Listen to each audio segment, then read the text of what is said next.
I think that's how that works. Oh, very, very cool. Very, very, very cool. Um, and then I can go to settings, stream.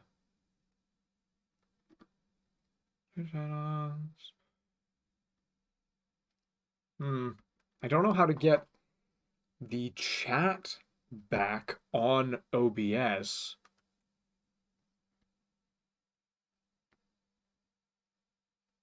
Cause, well, let's go look for it. Which chat on OBS?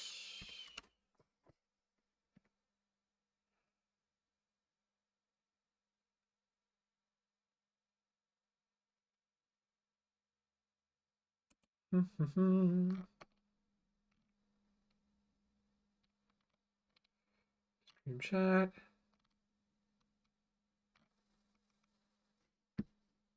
View docs. Stream information. Oh, chat. Oh, fantastic. That's what I want.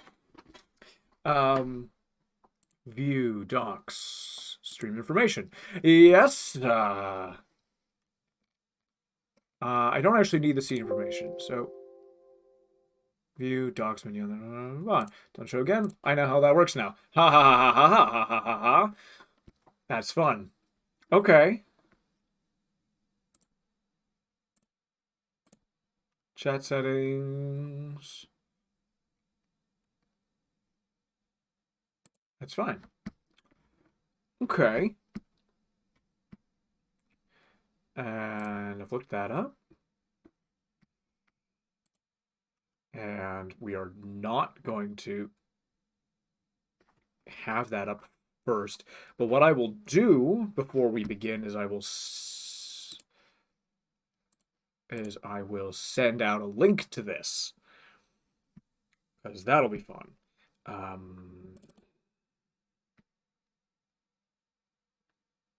Pathfinder Oculus. Building worlds. There we go.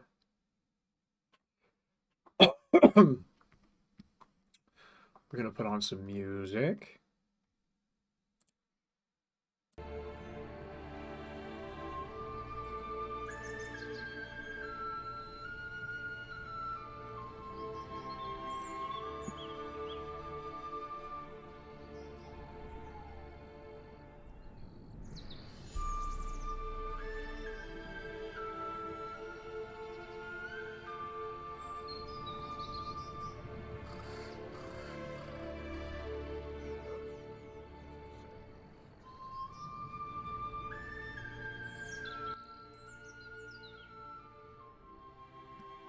Okay, great. So I believe what's going on is that is just going to be in the background for the main for the main thing.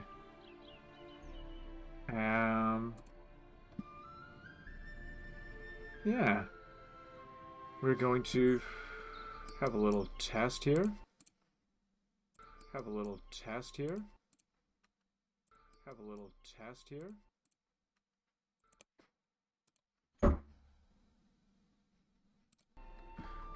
Okay, so I can make that a little bit quieter.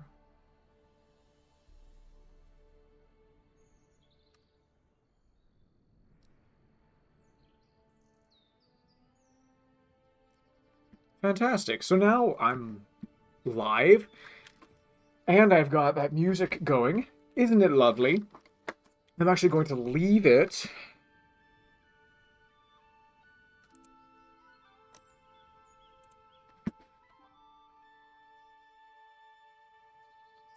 I'm going to leave it all the way alone. And what do you say we share a link?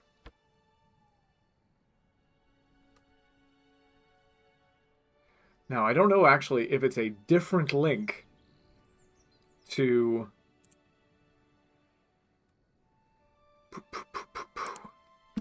to what was on before. We're gonna find out though. We're gonna find out. I'm going to go over to normal Twitch. Oh no, so it's the same link. Oh, that's great. So it's the same link. Oh, that's great. That's fantastic. So we will just give that a little copy. And I can see how it's going here, which is good. You know what? I preferred having this open, if I'm being entirely honest. Mute that. There we go. Now we're playing. Now we're having a good time. All right, so let's get rid of that. We've grabbed that link. Let's post that places. So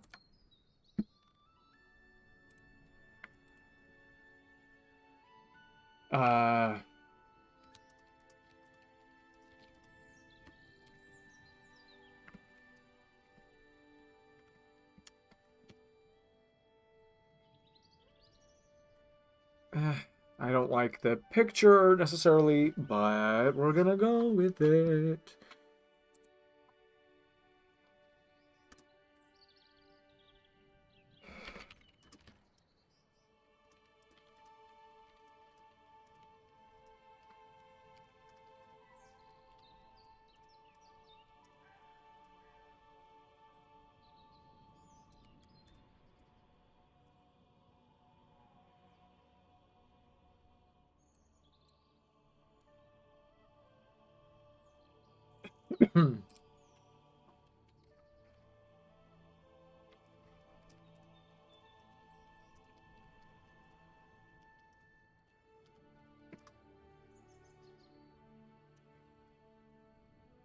Copy that. Posting on Facebook. Done. Ooh, realms we don't need. Post that.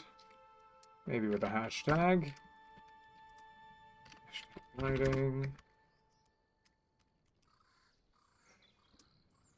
Hashtag. Oops, got rid of the hashtag. Hashtag world. Tweet. Tweet, tweet, tweet. Tweet, tweet, tweet, tweet, tweet. And that is done. One thing this doesn't show me is how many people are on, but that is totally fine. I'm going to get rid of the social media stuff. We've got Witcher as our music. And here we go. We're ready to actually begin this endeavor, which is very, very exciting for me. This is Building Worlds stream number 1.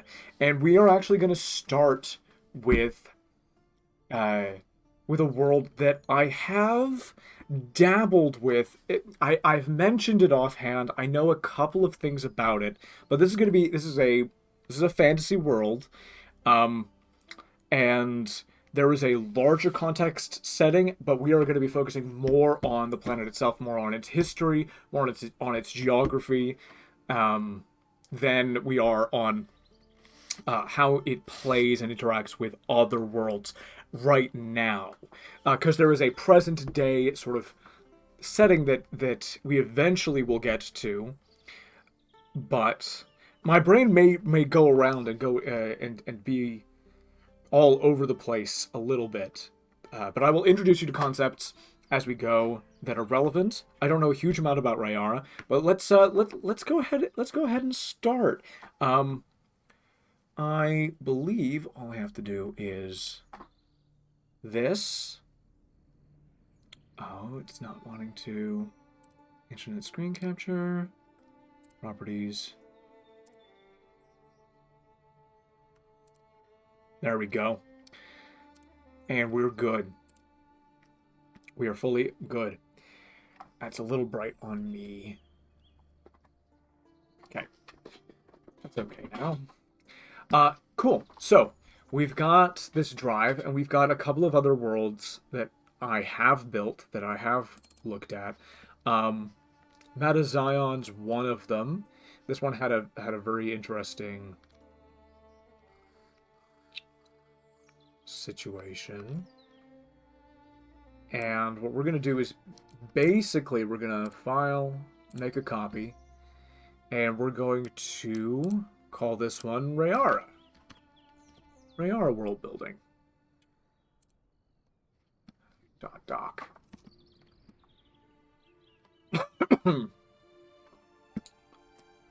So, Rayara, there's a current world state section. We are going to get rid of that. And then there's a history section. And there's a basic sort of premise, which is that this world has its own history. It has its own stuff that happened on it. And then it was visited by a group called the Ismerans, who were from a different world entirely. And we can see EE here is shorthand for, like, of the Ismeran Empire. And then we get, so that's treated kind of like BCE, where we go into negative history time. And then we have sort of year 0, which should really be 1, right? 1. In any case, we get to post-war, which is basically there was a god war, and now those gods are gone, and 700 years have passed since then towards our current world state. But I suppose we should start with sort of like what the idea of Rayara is. And we're actually going to go over to Incarnate, and we're going to create our first map, which I've done a few times, but it doesn't care about it. And we're going to go with like what our premise is for this world. And our premise is that this is a world that is mostly covered in water. And there are going to be archipelagos that dot this landscape. And so we're going very much for sort of a water world, and this idea that the world is very, very ancient and very, very mysterious, because one of the things that I find most interesting about Earth is this idea that we still don't really know everything about the bottom of the ocean. That in those trenches that go deep, deep downward, it's too black, there's too much pressure for, you know, most things that we know, that we can conceive of to live. There are still mysteries down there, and where there is mystery, there is terror. And where there is terror, we can build mythology, we can build culture, and things will react and respond to what we decide is in the water, what we decide is deep down there. And the great part is that we don't actually have to know, we only have to establish things in relation to what people think there is down there, which is so interesting to me. So we've got this idea of an ancient world, with so much history behind it, with so much culture reacting to that mystery, reacting to the deep. And so, you know, are there civilizations that live below the water? I think absolutely. Are there civilizations that live above the water? I think absolutely. What is it like for the people who live above water? All of these questions begin to tumble over each other, and we start to be able to make interesting calls and interesting decisions. This is why I wanted to do this, because I get so goddamn excited about talking about worlds.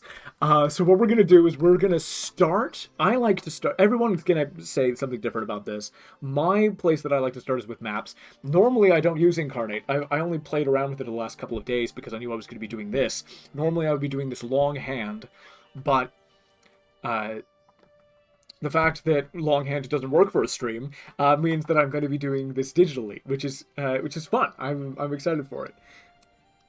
So we're gonna make this a size 7 so that it's really nice and small. And what's a dot look like? Okay, so now we've got our first our first island. Now we could make this more similar to what I'm going to say is like more European archipelagos, which is like one major landmass and several broken islands off of that. And that's definitely an idea. Like that's definitely something that we can try. But I had this thought,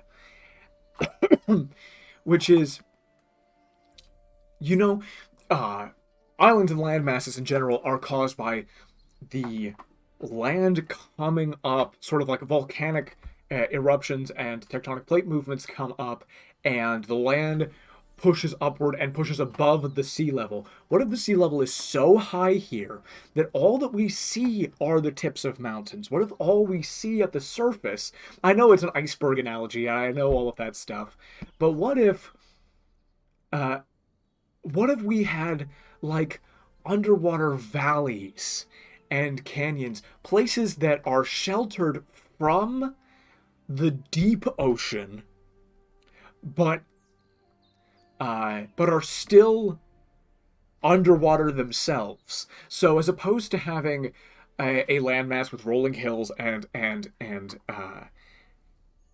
mountains coming up, and then you go to the other side of the mountains, blah, blah, blah. What if all you see is the tip, and that exact thing exists down here, down in the deeps, but you don't see it? So what we do here is we're gonna make this a big landmass. We're gonna make this like a big old circle, a big old dumb circle, and then we're gonna subtract, and we're gonna subtract using a smaller brush, and we go, okay, we've got mountains. So let's say that this is track right here is an area of mountains, right? So we do it via negative space instead. Is there a way to get this smoother? And then, we cut off this bit. And we say, really, this whole area in the middle here, that's going to be like one big valley, like kind of, from the dinosaur movie, the Land Beyond Time. Land Before Time, sorry.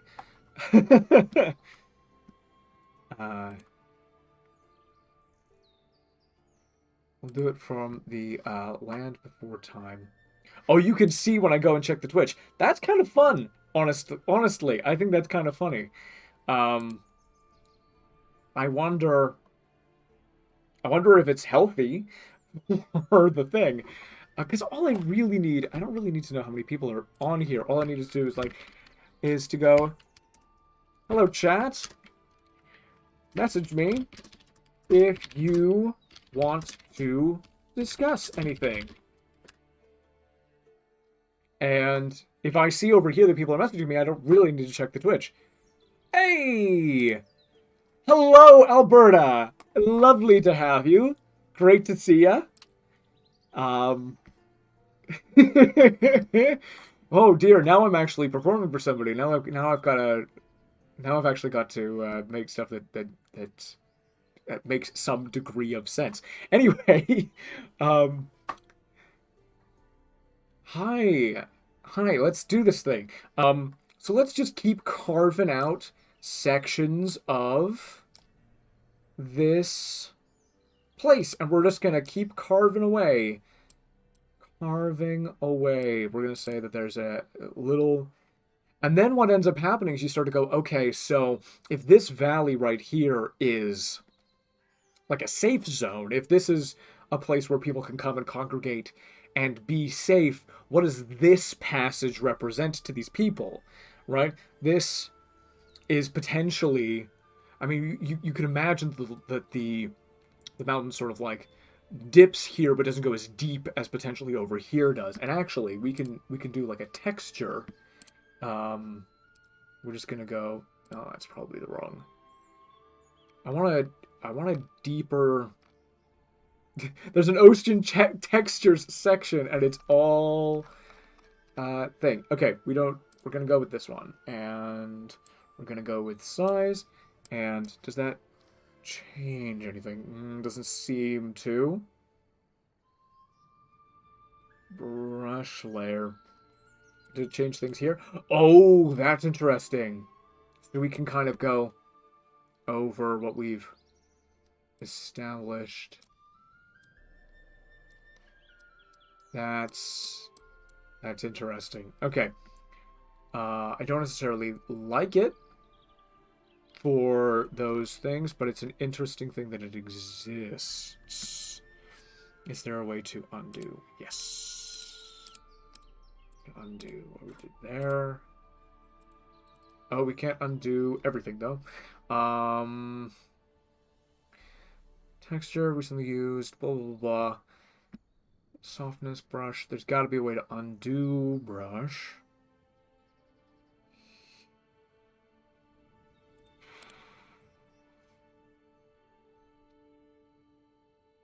Oh. Let's change his history. Oh goodness, we've got more people in here.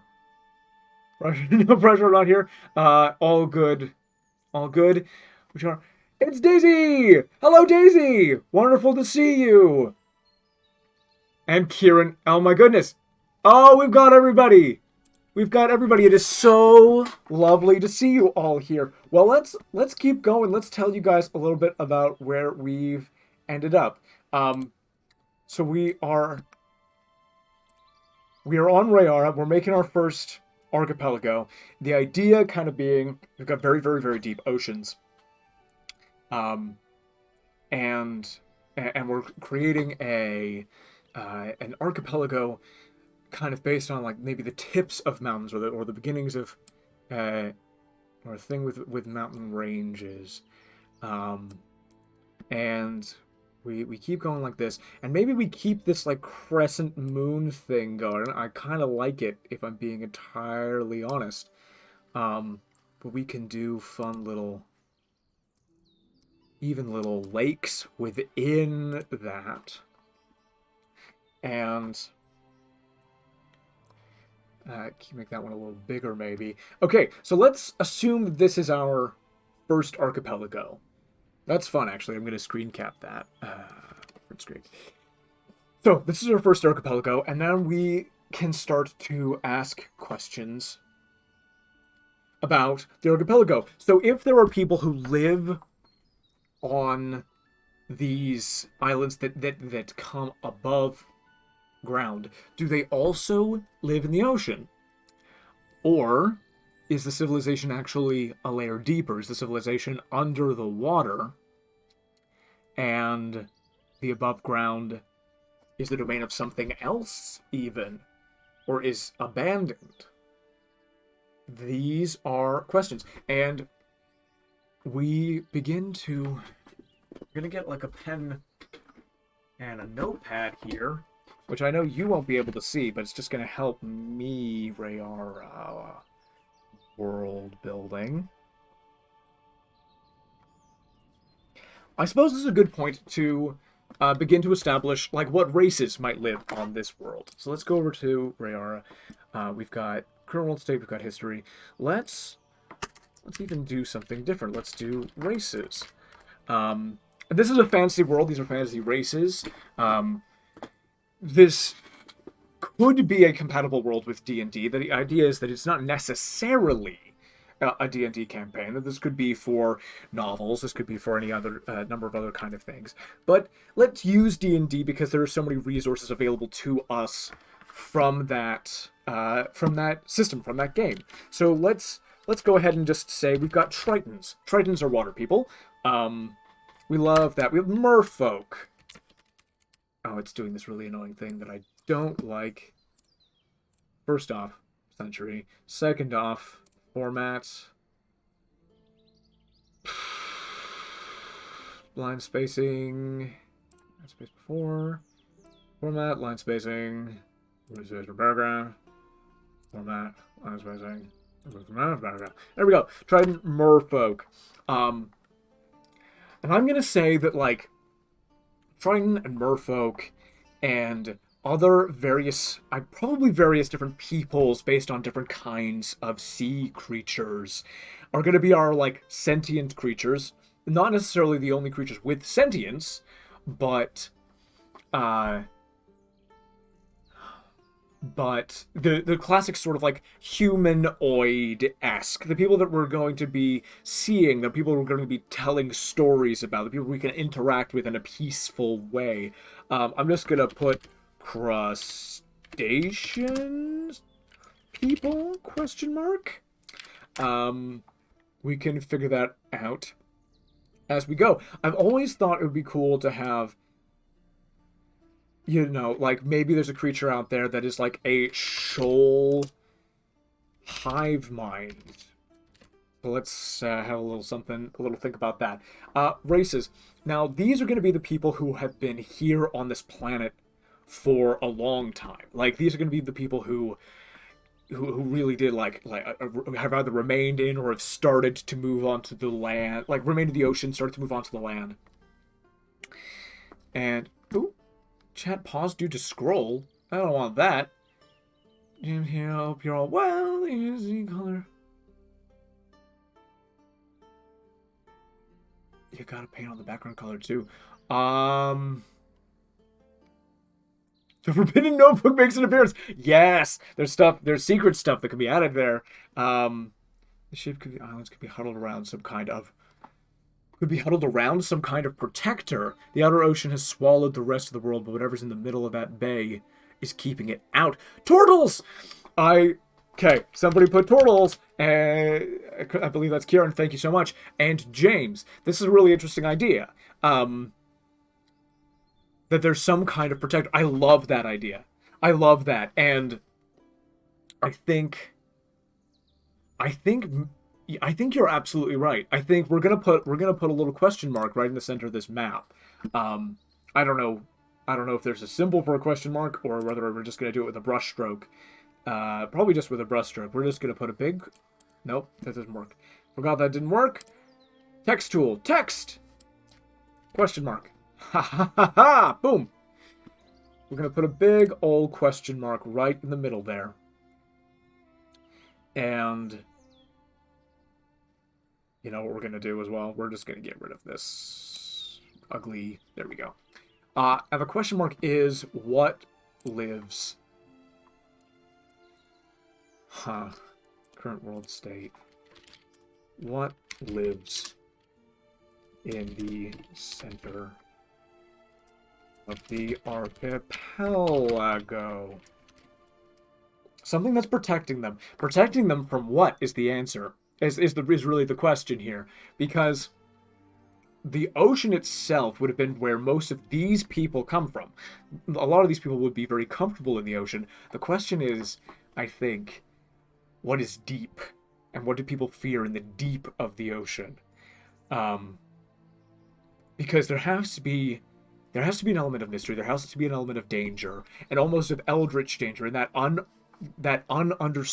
lack of understanding about what possibly could be down there. And I had an idea about this, and the idea is that there is a. We're just gonna go up.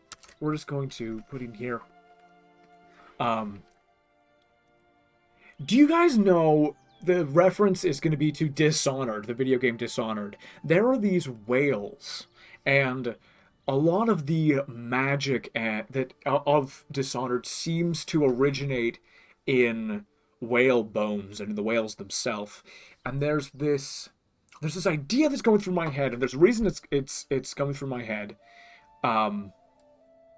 which is that there's an element of song at play here. There's like this deep music that whale-like entities can be emitting, not only very beautiful and somber and haunting in its own right, but also maybe to a purpose, maybe to an end. Not Cthulhu, but that there is something deep down there. Kind of, yeah, like the unknowable in that we don't even have, like, we now have an idea in our head of what Cthulhu is, and that you'd go mad just by looking at it and what have you.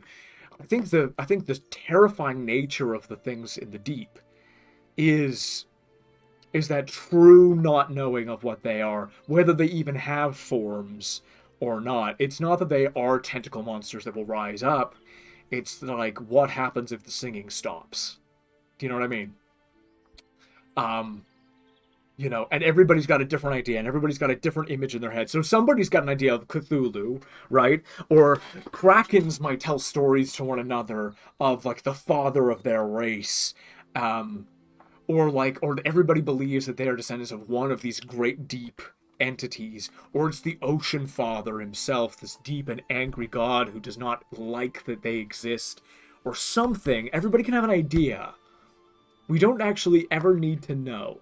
And the fun thing about genuinely not knowing what's down there is that you leave it open, and you make it a part of the world, and these conflicting ideas. You know, in our world, there are so many questions that do go unanswered. All these mythical questions, and when you've got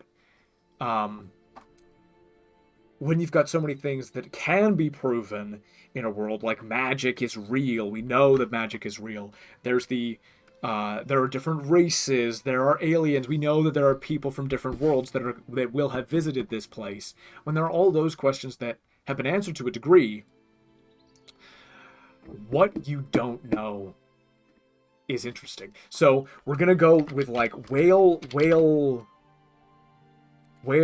entities. And it's their, they sing in the deep and keep what lies deeper from awakening. That's the mythos. That's the legend. Whether these guys can be talked to or not, I think probably they can. I think probably they're on the edge of communication. It's like, it's rare to even get a communication with one of these guys, and probably even rarer to be able to understand what you hear from one.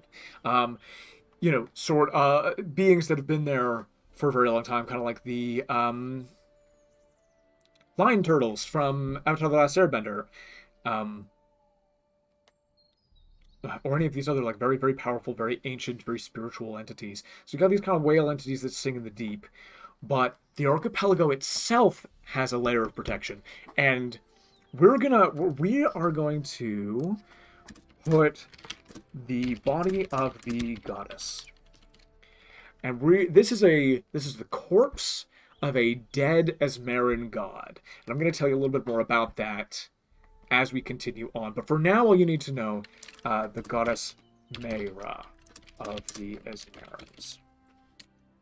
And I think that there's still a singing that can be heard from the body at the center of this sort of valley in the center here. So that's going to be fun. Singing whalebones, you could spin in some shamanism and sacrilege to it. Yes! Ooh! The way... So, yes, how do various races treat these entities? Is there a great deal of power that can be obtained from killing them? And therefore some people go whale hunting. There are parallels already that we're drawing. Okay, so we are gonna do a, not races, but a factions section.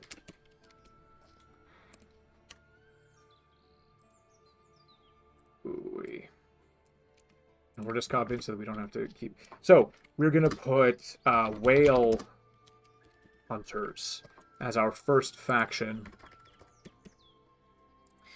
And they gain the power of the... We need a name for these whale entities, I think. Yeah, Mayra. Mayra is here. So Mayra, for those who do not know, which is going to be most of you, and anybody who's watching back for this, the Ismarans were a group of gods, specifically of humans, who the world where humans evolved in this mythology was called Wen, and it was dying. And the Ismaran gods led the humans off of that first world where all of the humans were, where all life was dying, and the humans spread. There was a scattering of humanity, and little colonies were made all over the place in all these different worlds. So we are going to have some humans who live on Rayara. Likely, they're not going to be the dominant race here by any stretch. And they're going to have to be relying on either magic to breathe underwater or seafaring. And so we're going to have a whole question about what is seafaring like on Rayara. And what is it like for these humans who have to stick to the surface, where all these other people either live entirely below the waves or do sort of like have some interaction with the shore, but not a huge amount, potentially. So whale hunters gain the power of the whale entities by killing them, by making trinkets out of their bones, potentially by whales. By making trinkets and weapons / armor out of their bones. And I'm going to say by eating the flesh and drinking the blood.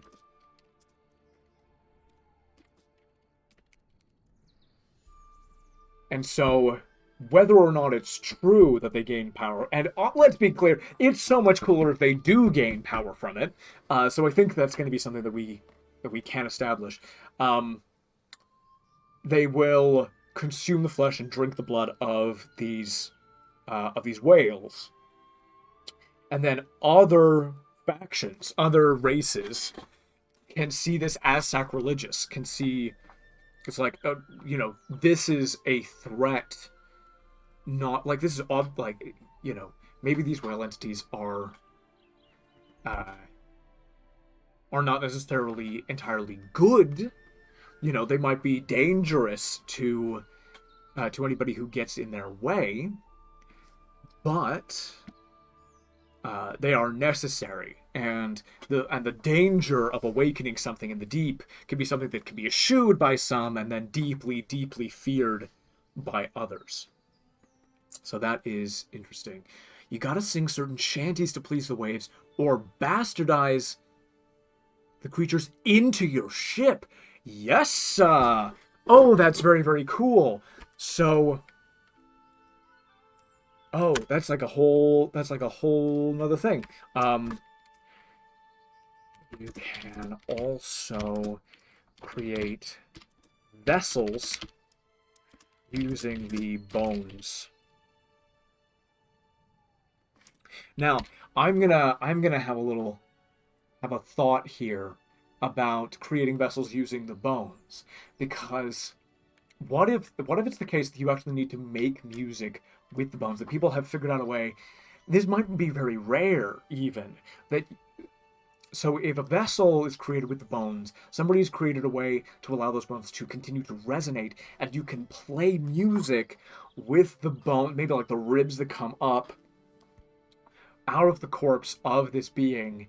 And if you play music that resonates with the bones, that will allow you to pass unhindered bones, but must use those same bones to create music slash to resonate with your instruments to go unhindered. And I'm going to put in big capitals. However, if this is done improperly and the bones don't resonate well enough, the whale entities become furious and rise to the surface to attack. So it's a boon if you can make it work, but you have to be good at what you're doing in order to make that work. A thought: worshippers, that they do hear or think they hear the singing, like Cicero and the Night Mother in Skyrim. Yes, yes. So we're gonna have a whole. This is gonna be our second faction. We're gonna have the whale worshippers, who don't just think that the whales are a necessary entity, but we're gonna say, so this is our first like real religion. We're gonna say that the whales, if not gods themselves, then like keep the evil gods at bay. The whales were created maybe by a god who's passed, created by a long dead god. The whales are sacred and allow the people to live on Rayara. I friggin' love it. And then we're gonna say priests believe. Well, I think that the singing can be heard if you're underground. I think that that's one of the main I think that's one of the main signifiers, like forewarning things about these whale entities as they're coming. I think that everybody can hear the singing. I think that the priests believe they can understand the singing, which again, sort of very much like interpreters of God's voice, leads the opportunity for corruption in that area as well, which is very interesting indeed. Please believe they can understand the singing and receive instructions or sacrament from the deep. Fantastic. Now we have a difference here between the old gods of Rayara, who are sleeping at the bottom, or the old monsters at the bottom, or whatever people believe those entities to be, and the Ismarans. The Ismarans are human gods. They came from beyond the stars. They are young by comparison. And when I say, like, young, we can look at our little timeline here. So 3,000, almost 4,000 years is what we're looking at in terms of the arrival of the Ismarans. If I go over to this, we have a better. Here we go. This is much easier to look at than whatever this is. Cool. So 4,000, almost 5,000 years. There we go. The Empire is born. The old king reigns. The year 3500, Soligar takes the throne. So this is over 4,000 years ago. And we know that Mayra is alive and well at this point in time. We know that it's post Soligar's dethroning that Mayra first comes to Rayara. Because when she comes with her husband Thenral, who's an elf. There's a whole thing there. and it's before Aeronor takes the throne. So we're going to say it's around the year 1400 EE. So we're going to put in here 1400 EE. The goddess Meyra and her husband, Benral, come to live on Rayara, but humans will have scattered in the early days. So we were going to say the old king reigns, humans arrive for the first time on Rayara. Meyra must have visited before 1400 EE, but because she knew this is where she wanted to live, but this is where she comes to live on Rayara.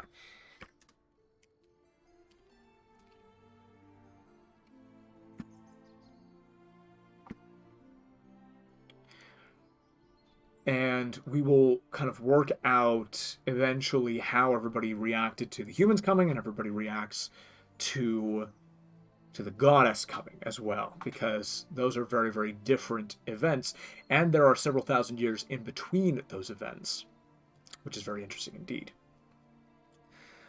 For the moment, let's go look at humans. What is seafaring like on Rayara? I think we can say seafaring is extremely dangerous.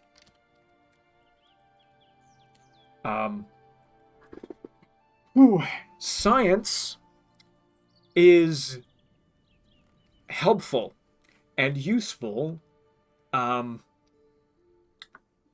for knowing things. I am not a scientist, and there's a lot about world building that I'm sure I will get technically wrong. But what I think is cool is what we're going to put in this story.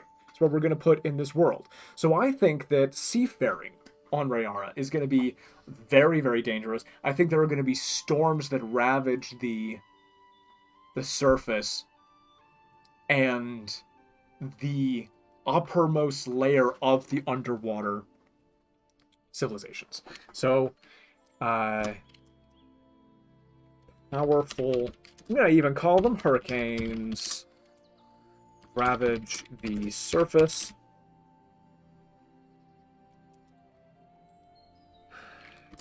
And greatly affect I'm going to call them the shallows in all caps, because I think that's what they'll be called. And I think there's definitely going to be a layer of prejudice, or again, like in between those who live in the shallows and those who live deeper down. I think those who live deep have a great deal of pride in that. We are listening to this. I don't know how long that's been going for. Well, I do know it's been going on for 45 minutes. We getting tired of that? Do we want to switch over? We're gonna switch. Ooh, that can't be fun. There we go. We're gonna switch over. We're gonna let that play. Oop. Got another idea from Mr. Kieran. Is there going to be differences between where everybody lives? Where you live by the water or up in the mountainous land? Yes, is the ultimate answer to your question. There we go. Yes is the answer to your question. There is going to be a difference between where everybody lives. Not only based on like which archipelagos you live in, because there are gonna be more than one archipelago. If we've just done that, hey, you know what? We'll make another one in a minute. Let's put one up here. So we're gonna have a colder one. Boom. There should be some kind of tectonic something for this. I do not care. We are not putting that much thought into it. We're going to do that. And actually, I want that to continue like that, because that's a fun shape. we're going to put one right here, and it's going to go like that. And we're going to fill it in. I'm just going to make it look a little bit like a butterfly because that's kind of fun. And we're gonna put holes in all of these anyway. Archipelago there. And little bit of something there. And I mean, this isn't perfect by any stretch of the imagination. In fact, probably this is going to be much, much smaller in the end than it currently appears here world map-wise. But to give an idea of what we're going for, so there's going to be a difference between living in this, this archipelago over here, and then, people over here who have a hard time as well. Ooh, that's a little bit more than I meant. So, like, this archipelago is going to be different from this archipelago. There's a fit screen function. And then beyond that, the real layers of what's going on happen between, like, the surface, the shallows, deeper, and then deeper again. And then here's an idea. We're talking about history and talking about, like, the ancientness of this world. There's this idea in the Forgotten Realms setting that so many civilizations have risen and fallen that you can actually go down deep, and then you'll reach a layer of elven ruins, and then you'll reach a layer of dwarven ruins under that, and then you'll reach a layer of ruins from a civilization that you've never heard of before, that you truly don't know anything about. Not what the people looked like, or how to read their writing, or anything at all. I really like that idea. So,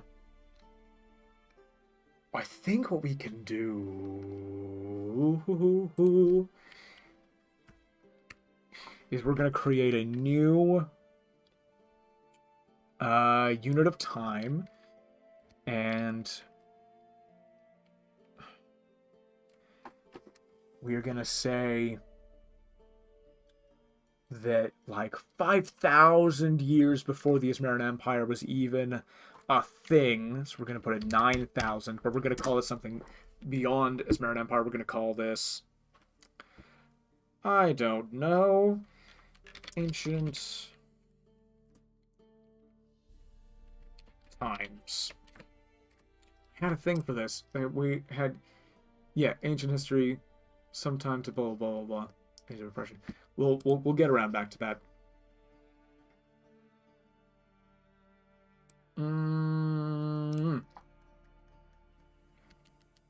Call this 9,000 to 4,000 EE.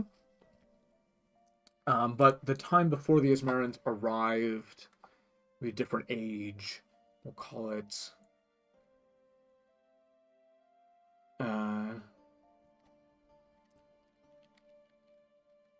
age of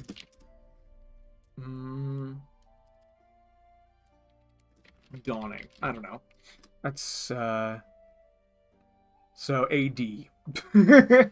that's not intentional. I'm just making up as a placeholder anyway. But the idea of it is that this is the most recent history for the various factions and peoples who are already here on Rayara, and there have been civilizations before this that have risen and fallen, civilizations before those that have risen and fallen, and what might that do to the psyche of the people? Evidence, the deeper you go of civilizations that have risen and fallen, leads some to believe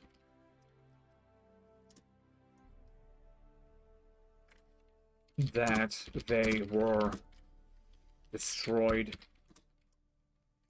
when, hey, maybe the noise that they make, the quote noise of civilization. I've spelled it two different ways there. Anyway, the noise of civilization. That's gonna bug me.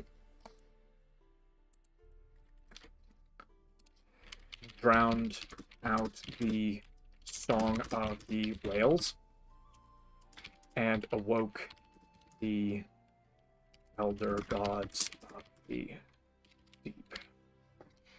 Ultimately leading to the destruction of those peoples. And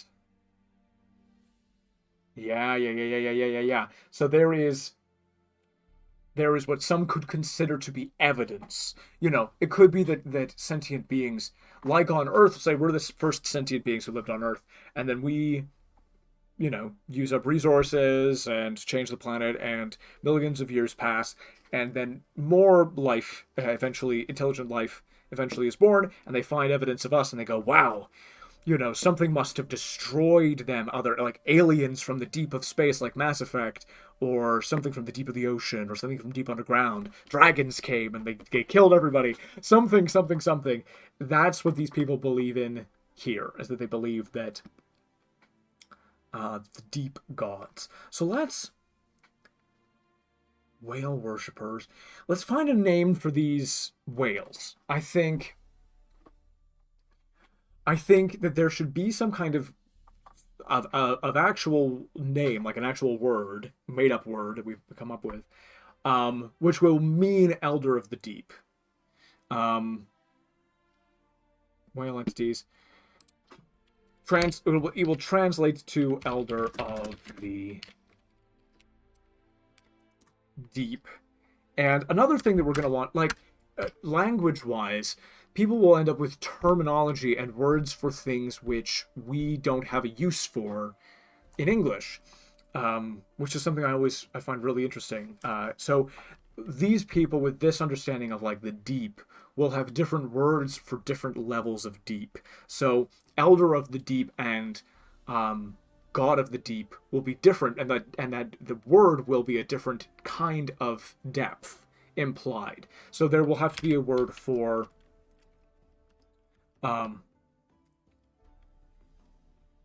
like beyond the deep. You know, the blackest deep that you can get to. And you know, in common this might end up being called black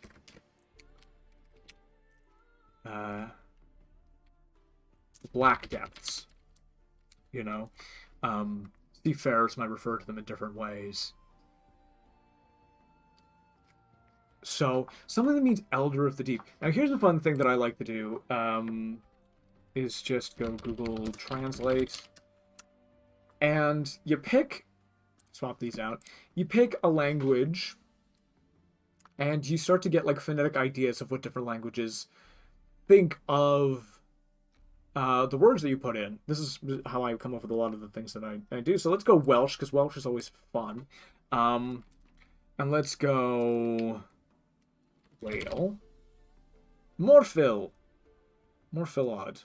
Morphil. So I'm actually just going to write these down on my little notebook. So we've got...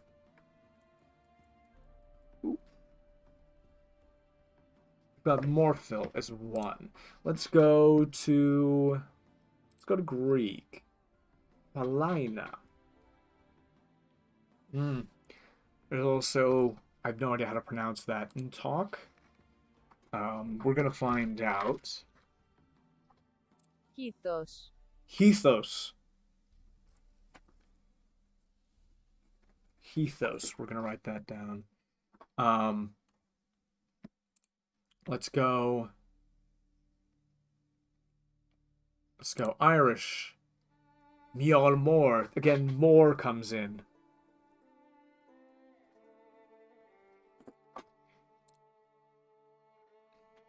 I know it's got Russian on there. Keat. Maca. Ooh, we like maca. That's that's interesting. Let's check out Asia. Let's go like Kujira. Kujira.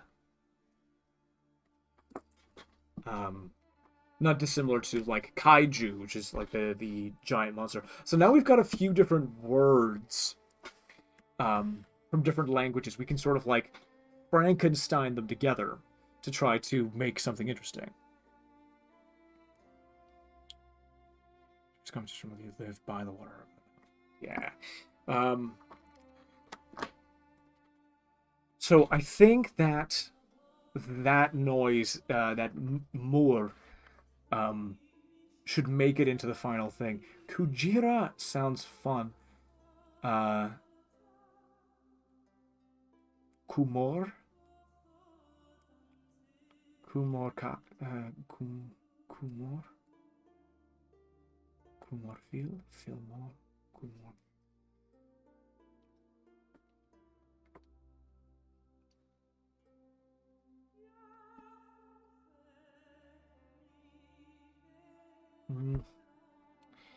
Hieros.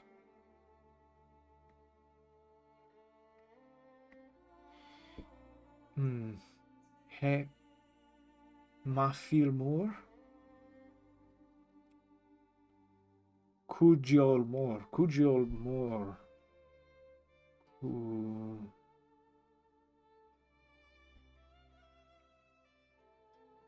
Kumiol.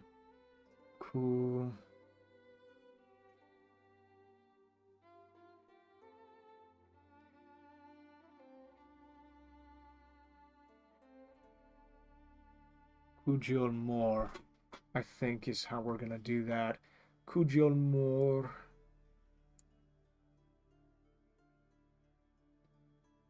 Or we put in the sounds, the A sounds that we get from Kujira and Maka. Thos. We've got Thos as well. We've got Kujiol Thamor. I guess.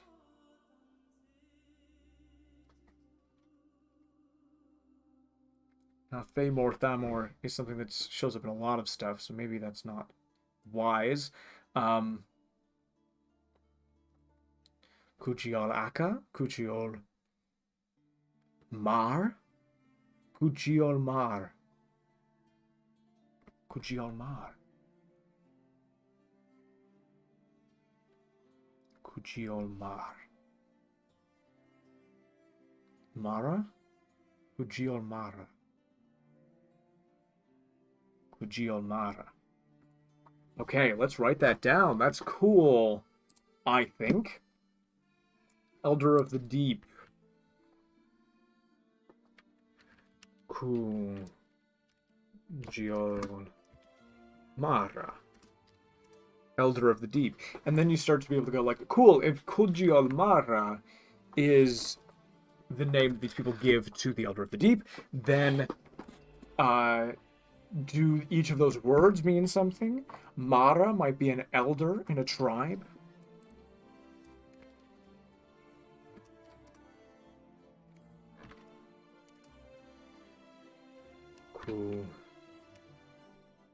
Kujiol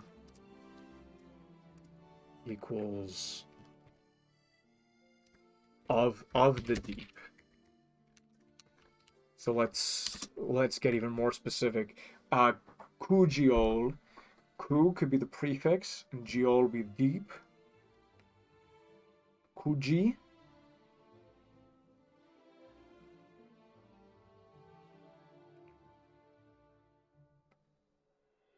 Jiol.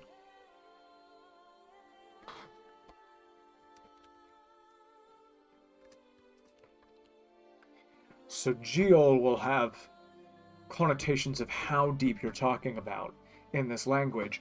But if we go, and for example, we try to find a name for beyond the deep, right? In this language, whatever this language ends up being, we don't even need to give it a name necessarily. At this point, we now know that ku is a prefix which means of the, And so if we have a name for a god, oftentimes there's like a dea in there. So let's call it Dea Ku. And then instead of Jol, we go back over here and let's find deep. Ukai. Deep, profound. Not what we're looking for. Let's go back to Dalam. No, let's go to Irish. Deep, heavy, rich, deep, wide, deep, large. Leithan. Or Doimhin. I like that. Let's go even further. Let's go deepest. Noyos. Noyos.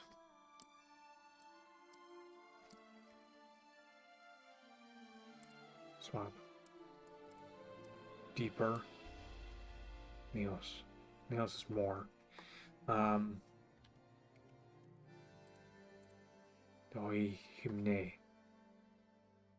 Doi hymne. Geol. I feel like it should be like it should feel like a different word.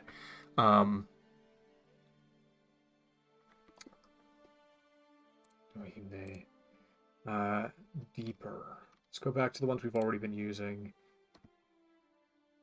Vethiteri. Vethiteri. Ooh, also, we could also put in like close to the earth. Iter. Is a way to do this. Iteri. Let's just quickly check out how the stream is doing.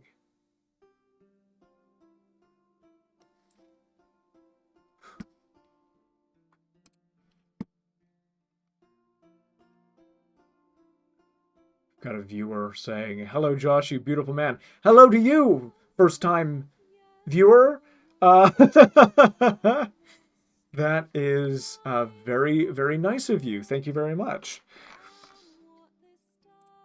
Back to the Kuiter. There's another name for Earth that is very deep and old in sort of this mythos, in this greater world building, which is Inum. I-N-U-H-M. I-N-U-H-M. Inum. Ku-Inum can probably, Num is the way. Kunum. Cool. And then we would actually want to insert the special character for the U, which makes it an oo sound. I want it to be this one, but I actually don't know whether that's accurate or not. That's the one. We'll just put the one with the 2 dots over it. And we want that to be the character that is in Kujiol. Kujiol Mara, Elder of the Deep, and then Kunum Dea, right? Because that's the order that we used before. So we would put Kunum Dea would be not beyond the deeps. Kunum would be beyond the deeps. So let's put Kunum actually. Kunum equals beyond the deep, and then copy that. Kunum Dea. Gods. And those are the old gods. Those are the ones that you don't want to wake up no matter what. Interesting. So we start to get an idea. So Kujiol, this will be the next layer up. This will be, I think, everything beyond a certain point. Like nobody knows what's down there, even people who do live in the oceans. So that'd be Kunum. Then there's Kujiol. Kujiol will be where the Elders of the Deep, Kujiol Mara, That is where they live most of the time, where they sing their songs, although they can come up to another layer. Let's make one more layer. Beyond the deep. Kunum of Beyond the Deep. Let's make one more layer of depth. And let's call it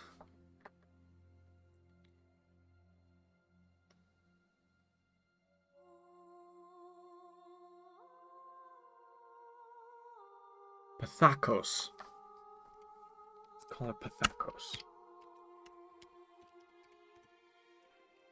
Put another C there.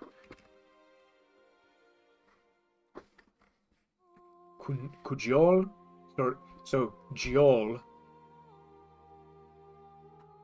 Giol Num Pathakos. And Pathakos just means the... This refers to the livable deeps. And then we need a word for the shallows. And we'll find one word for the shallows, and then we'll move on from all of this naming stuff. Shallow. Avathis. So let's write down Avathis. Uh-oh, have I stumbled into something? That somebody's just typing. What? No, I'm not even gonna do this on camera. I'm gonna go on my phone and make sure that I am not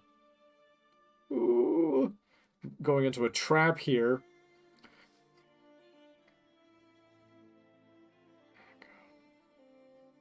What is Thaco?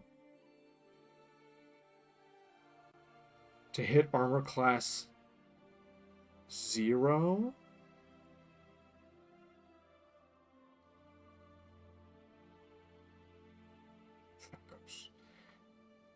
It seems to be a TTRPG thing.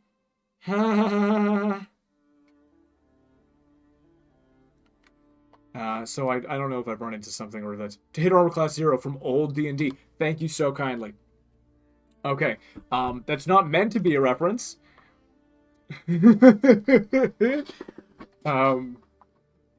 But good to know that that's a thing. I will look further into that in the future. I was just afraid that I'd accidentally gone into innuendo territory and not realized that I'd done it.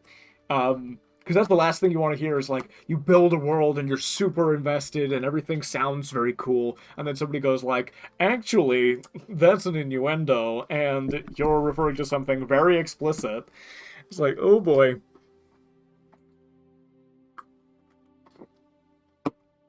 I mean, sometimes that's what you want, but not in this case.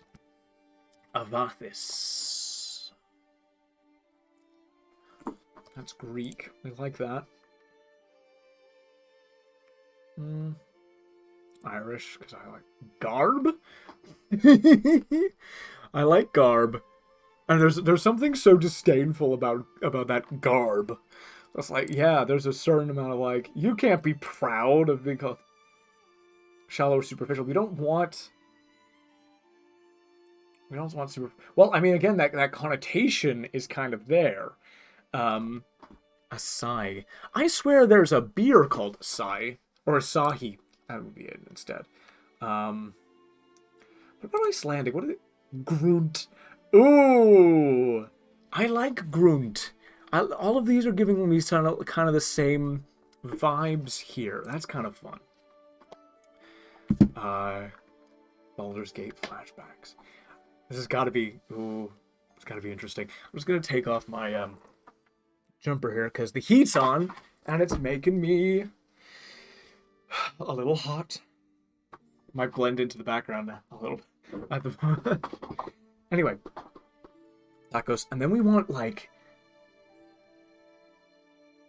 larb.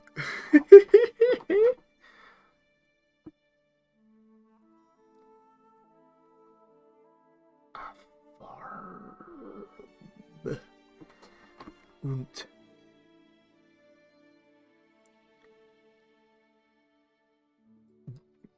Garbunt. Garbunth.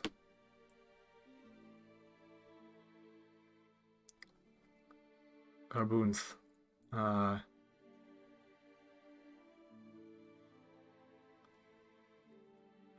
Gavunth. Gavoon. Gavoon? Yeah, we could call it Gavoon. There's a little bit of work that's gonna go into not making it sound like Gavin. Um, there we go. That still looks a little bit like Gavin to me. It's gonna be fine. Gavoon, which is the shallows, and then the surface, which I don't know that we need to come up with a name with.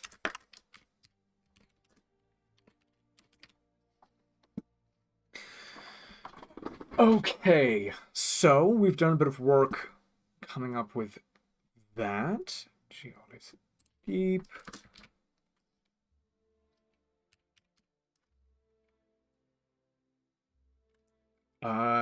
That's what we're trying to do there.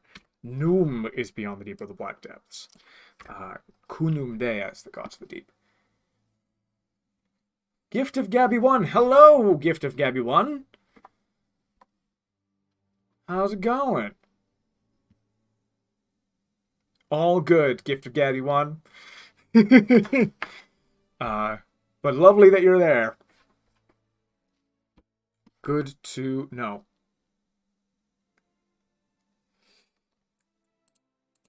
So, we've got the surface, we've got the shallows, we've got Gavoon, we've got Thakos, the livable deeps, then we've got Giol, which is the deeper deeps, and then we've got Noom, which is the blackest deeps. And I think the further down you go, the more like, haha, we live all the way down here kind of deal. And I think one of the things that we can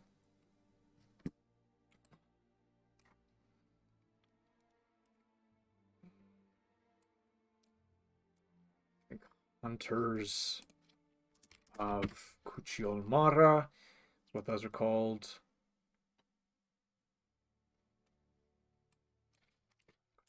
Worshippers. Or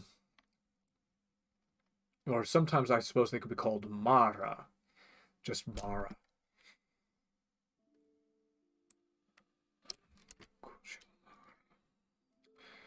Different races treat these entities. So maybe there are some like really hardcore people who don't interact a huge amount and have like a deep disdain for the people who live any amount degree higher up than they do, but they're like very exclusive. And we've got people who live in the layer of Geol, which is just above the depths. And some of these people, maybe they start to be affected by something in the deep. Maybe they start to hear something from even darker in the deep. These are the kind of people that I would say, oh, who can make it that far down? Maybe like a corrupted merfolk? Geol merfolk. World building is the main campaign. 1600-ish years after magical nukes were dropped. I can call you Gift. Hello, Gift. It's the main campaign 1600 years after after magical nukes were dropped. That's awesome. That's really, really cool. That's sort of building worlds in the wakes of cataclysms, I think, is a very, very fun thing to do, because you can obviously you're like, what survived the magical nukes is the question, right? Who dropped the magical nukes? Is it possible for new factions rising up to reclaim the technology that made the magical nukes? Or were there other pieces of technology that some people somewhere have started to salvage? All of that is really interesting. There's a similar sort of idea in the larger world building beyond Rayara, that it's not going to affect Rayara's world building as much, unless you count all of these sort of like fallen civilizations as cataclysmic events, which many people do, but it's out of living memory. It's out of ancestral memory as to what happened to those people. Maybe there's one civilization where it's not out of ancestral memory. Anyway, where these Asmarans that I've mentioned earlier in the stream, these gods, they are gone, and they went in a huge war which covered many worlds in destruction. A certain amount of which went to Rayara because again Mayra is dead. Mayra's body is going to be where this question mark is, and actually we can go ahead and that's not a question mark anymore. We could say Mayra's body.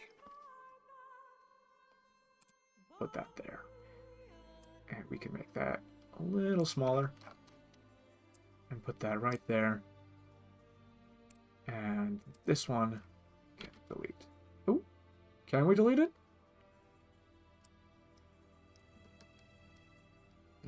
Delete. Ha ha ha ha. It's gone. So Mayra's body is going to be here. Now, Mayra's body would be sacred to humans. So we can go ahead and say that this central archipelago is going to be where the humans live. So we can go ahead and write some stuff right here. Human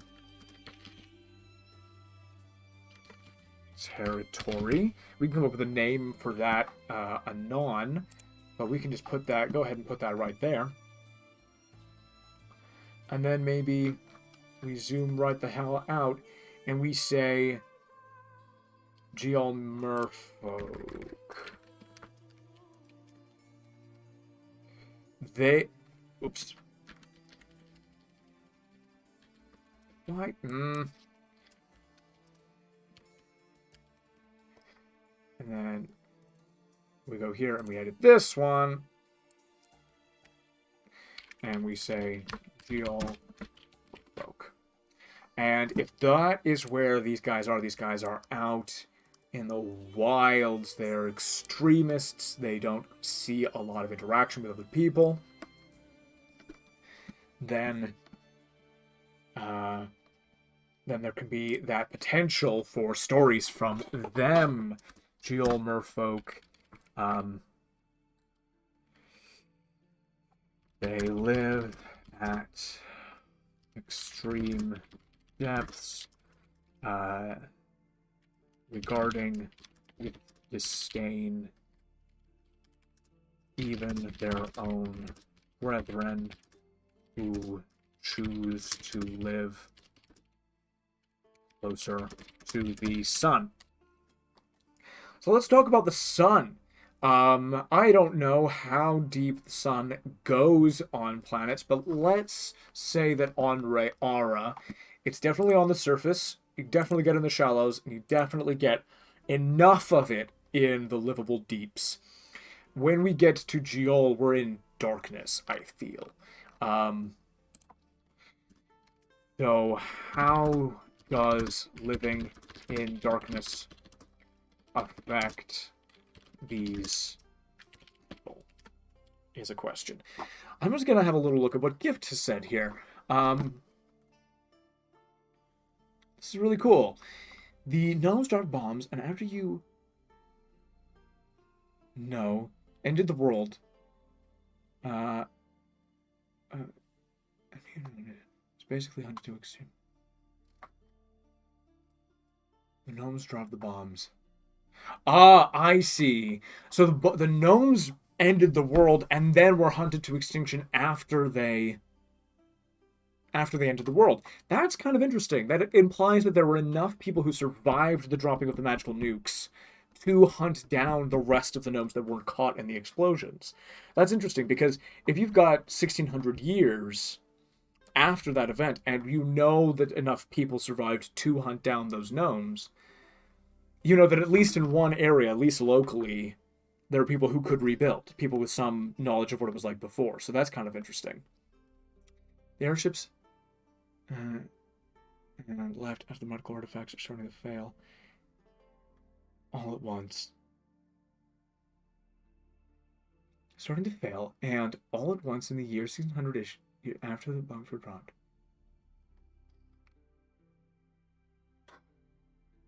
And they left after the airships and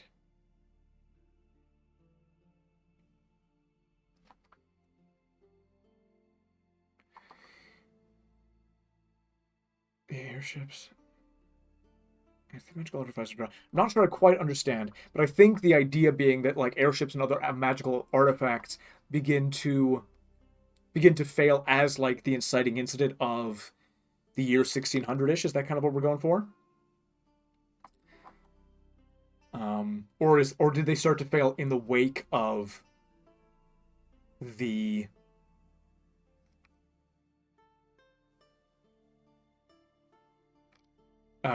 bombs being dropped? Because that's either way, that's very interesting. If the magical nukes made all these artifacts fail, and then airships became inoperable, and maybe the magical fallout keeps them from making more, that's interesting. But it's also interesting if there's something new going on. And that's the thing that's interesting to me about Rayar as well. It feels like you said you probably weren't gonna keep chatting, but Gift, your world sounds really, really cool. And you can throw in there's some World War II, World War One, sorry, sort of analogies as well for these gnomes who were like driven to extinction. Is, well, are they actually driven to extinction, or are there some left, and how do those people react to the dropping of the bombs? Ooh, chat pause. You just scroll? No. So the enchantments were still worth and helped rebuild the world. Got it. Yes, so nobody knows how to repair the enchantments anymore. That's a very Foundation idea. I don't know if you've ever read Foundation by Isaac Asimov, but it's a fantastic book, especially for world building ideas. The idea is that there's an intergalactic empire, and it gets to the point where their technology stagnates, and the only thing that their best mechanics and engineers know how to do is repair the technology that already exists. And even those are starting to fail because the knowledge is becoming more and more antiquated, and the actual understanding of it is lost. So that's a really fascinating thing you got going there. Yeah, 100%. The previous era civilizations were ended when the gnomes splitter bombs, were dropped at the end to end their elven rivals. For the sky and ash killed most of the crops. Wasn't enough sunlight, destroyed all disease. Control centers which brought back diseases that had no treatment. Right outside.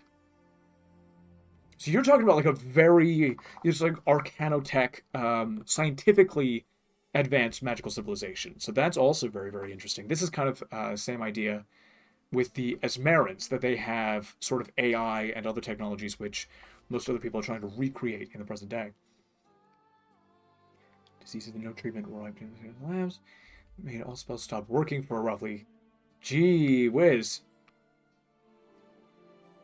Yeah, no, that definitely would end the civilizations. That's, oh boy, that's extreme. Building back from that's going to be rough. It's going to be very, very rough. Fascinating stuff. Thank you so much for sharing, Gift. That's amazing. I suppose the question becomes like, if something was deployed with the intention of ending the elves, was it successful? Did the bombs like actually succeed in doing the thing that the gnomes wanted to do with them?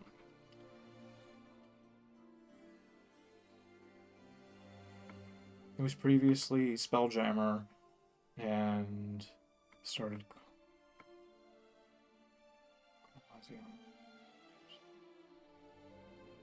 Cool. I kind of get the idea.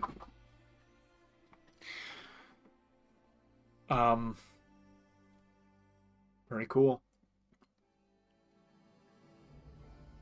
Okay. I'm gonna get back to Rayara, not because this isn't so cool. But I'm gonna let you like message whatever you want, and then I'm gonna do this, and then I'll come back. Because we are here for Rayara. And then we'll keep talking about your thing as well, because I think it's fascinating.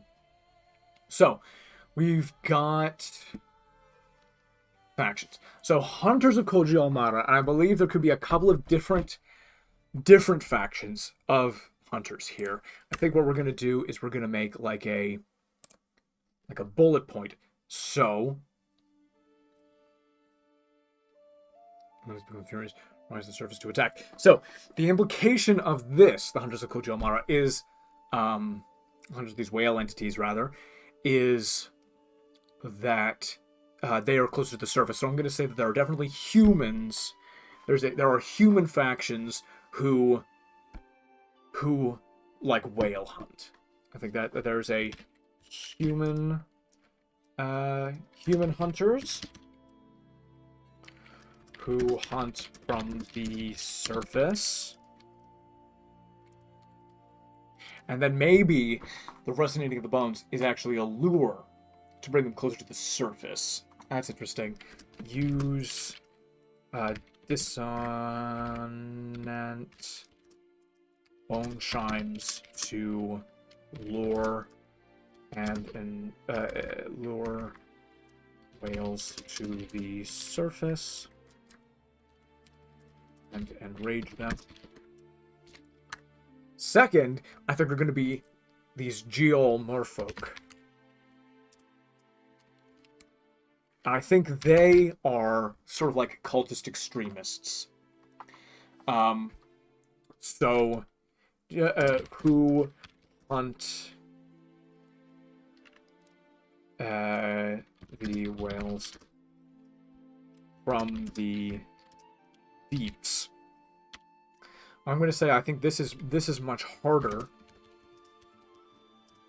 because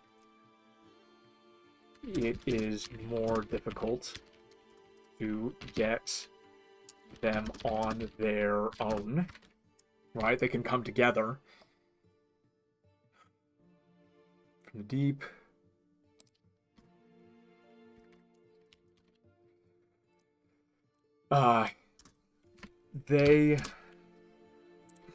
They hunt. So the humans will hunt for the power that they can get from the whales.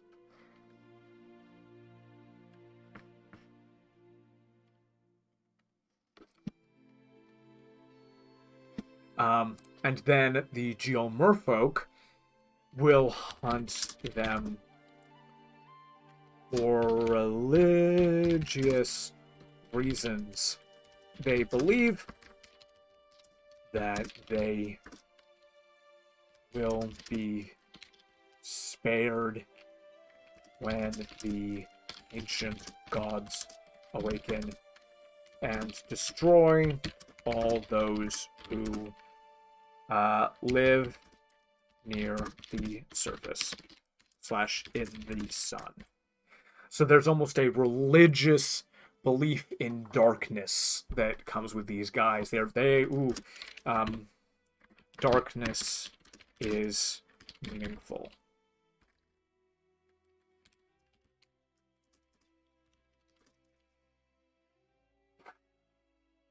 I'm going to call them zealots.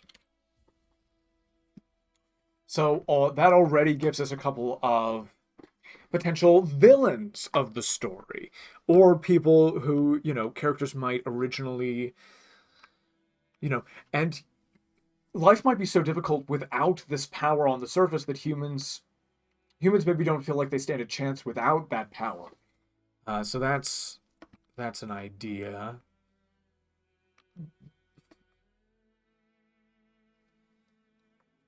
And then how do the battles between the worshippers of the Ko-Jil-Mara now, likely there would only be a token number of humans who would believe in the Ko-Jil-Mara in a religious context, because they have their gods for so long. Their gods who promised to protect them and indeed would protect them and go to war on their behalf should beings such as the beings of the depths come. The implication always being that, Mehra is the patron god of Rayara. Mehra will come and defend the people. So we're gonna go ahead and we're gonna say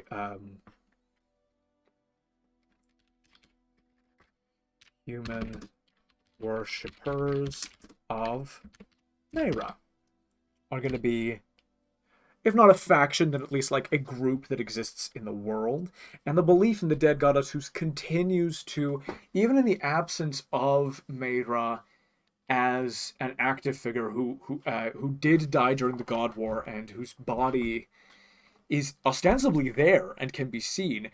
Maybe it's like magically preserved. It's a magically preserved body.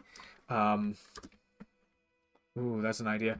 Meira's body is magically preserved, and a singing emanates from it, which protects the human territories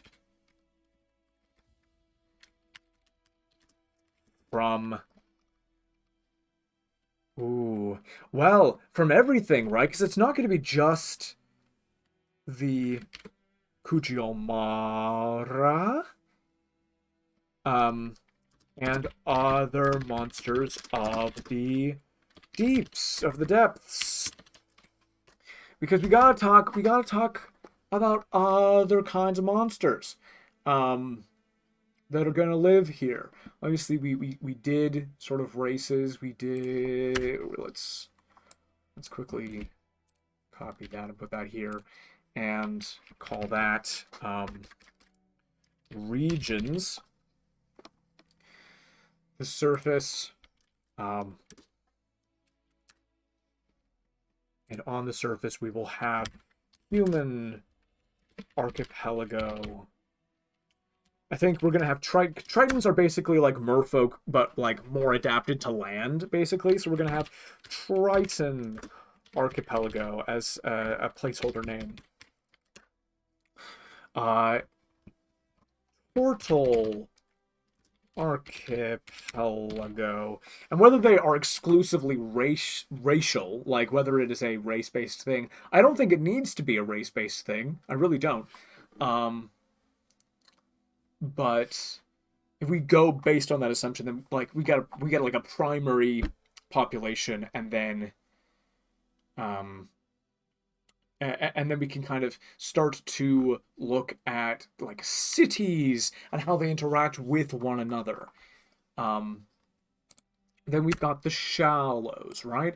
Then we start to get, so merfolk, Gavun merfolk live here, which is going to be, who are going to be shunned by the Geol merfolk, right?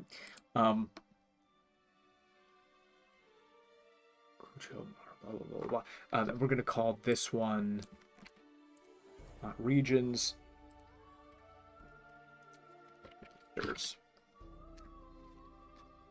So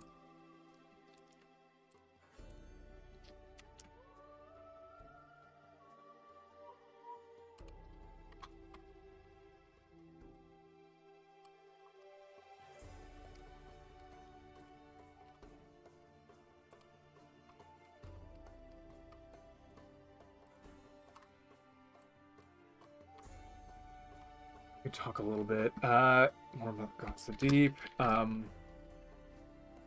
believers.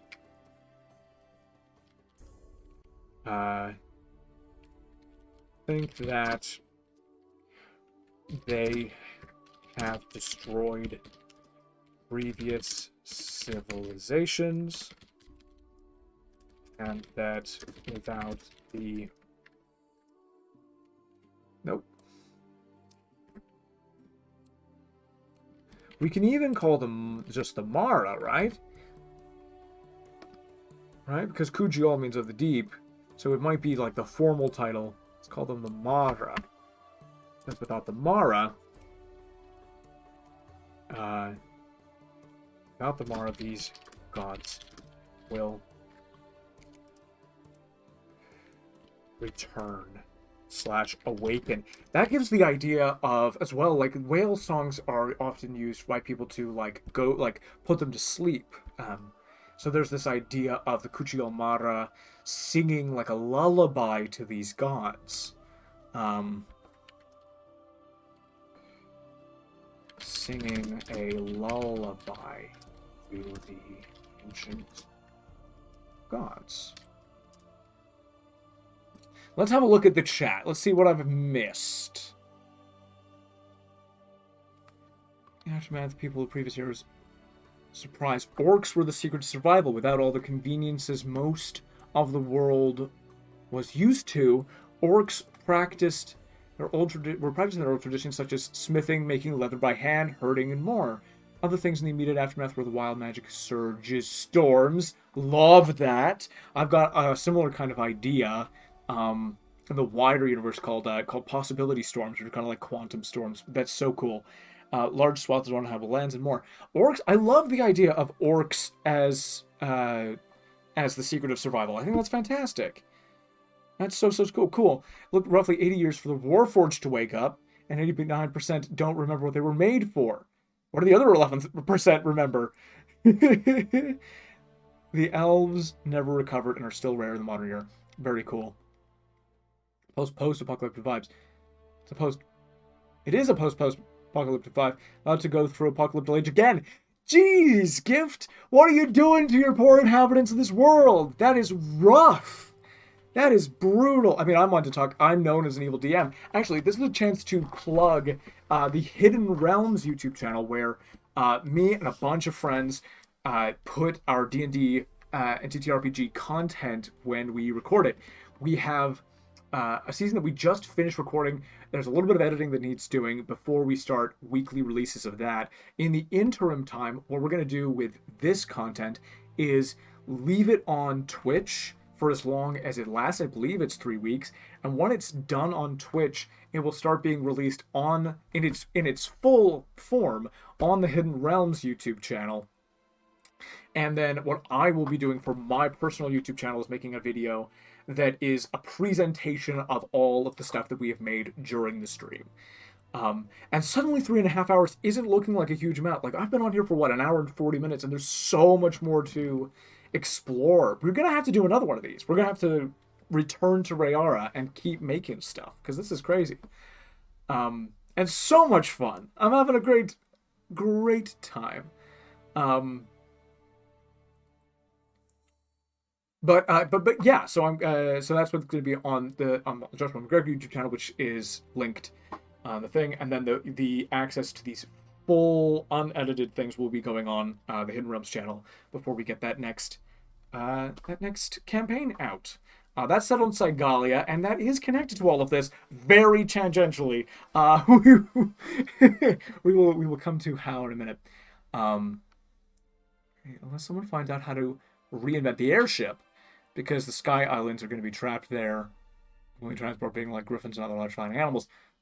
Sky Islands are so cool. Sky Islands are the coolest thing. And maybe one day we will get to Ayada.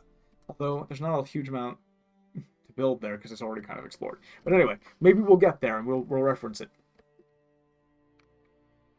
Okay, most of 10 tons.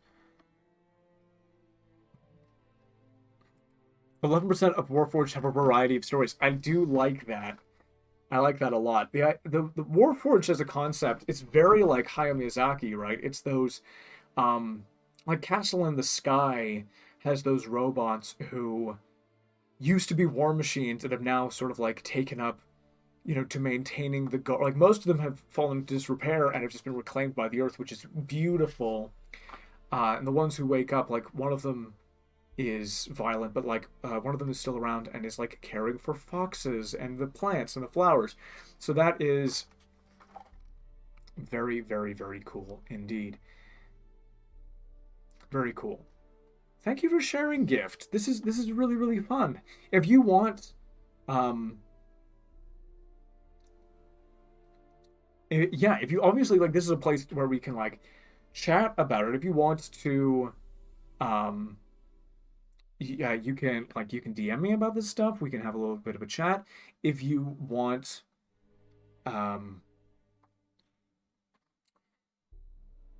to like come back to the stream and like we can keep chatting then I don't know. There has to be a way of like maybe a way of contributing. Maybe if that's something that you're looking for, or if you're just looking for like discussion about it, that's really cool. I suppose the question I would have, because eventually we're going to get to the point in this stream, this world building thing, about like what active story threads there are in the present day for stories to be told, whether that be Dungeons and Dragons based, like TTRPG based, with collaboration with other people, or whether that be sort of like stories that can be told here in a like poems that could be told about this, novels that can be written, characters that will go through events in this world that we're building, because we're not building the world just for the sake of building it, which I mean we are, because it's fun and uh and we love doing it. Like I put so much more detail into the struggle. With me is like when to go, like, I know so much about this world, but you're like, when I'm playing D&D, but you're not interested in it, or you're not interested in this thing, so like I won't tell you about every single god and what they represent to these people versus these people, and I won't tell you about the population density and how that leads to all kinds of problems in this border city, etc., etc., or like the importance of trade and how it keeps wars from happening or whatever. um I will have to keep it brief and like to the point of like where uh like what details are important for the story that you're telling. And I think there will be a point we'll get to with Rayara. It probably won't be this stream. In fact, it won't be this stream, but there will come a point where, we're naming all of the ancient civilizations that nobody knows the names of, and we are coming up with a name, like we're coming up with chief names for like each of the tribes in this particular area. And I think that information is only actually useful if we know we're going to go there with a story, and if one of those chieftains is going to be important to the characters going through that story. So that's like the context that I'm coming to this with. If you're just building worlds for the sake of building worlds, that's amazing in and of itself, and no pressure at all to be doing it a different way than you are doing it. Um, but that would be like the next question that I would start to ask you, Gift, and you've already responded with stuff about your setting.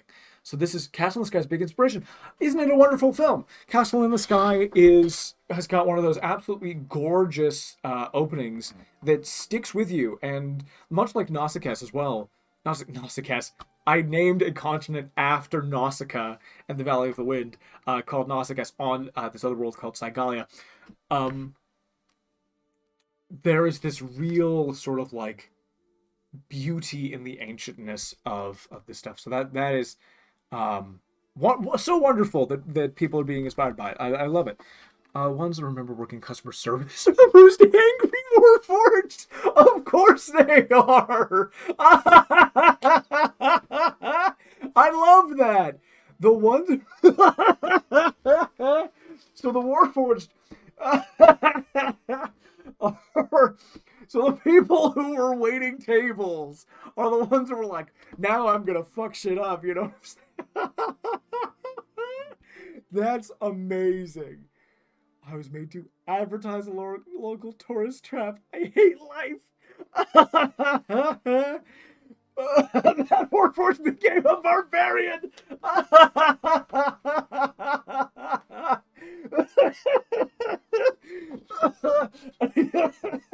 I'm just imagining this Warforged who's like annoyingly, like annoying themselves by the fact that they're always able to come up with like really creative war cries and like slogans and like group names for the person who comes up with the group name.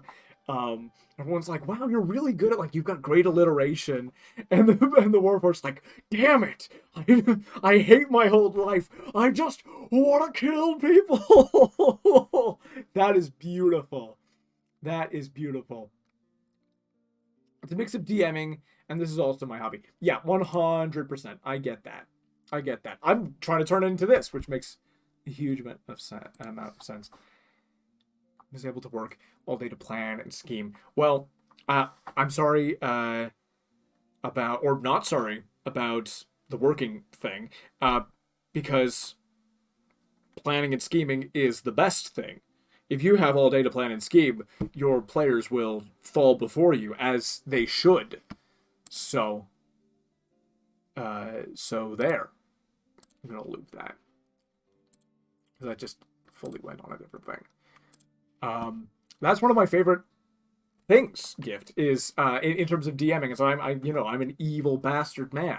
Is I like to I like those emotional gut punches. I like to personalize stories to the characters while like tying them into the world, and the more time I have to integrate those things and plan like how am I emotionally going to hurt you to create the best story and the best experience for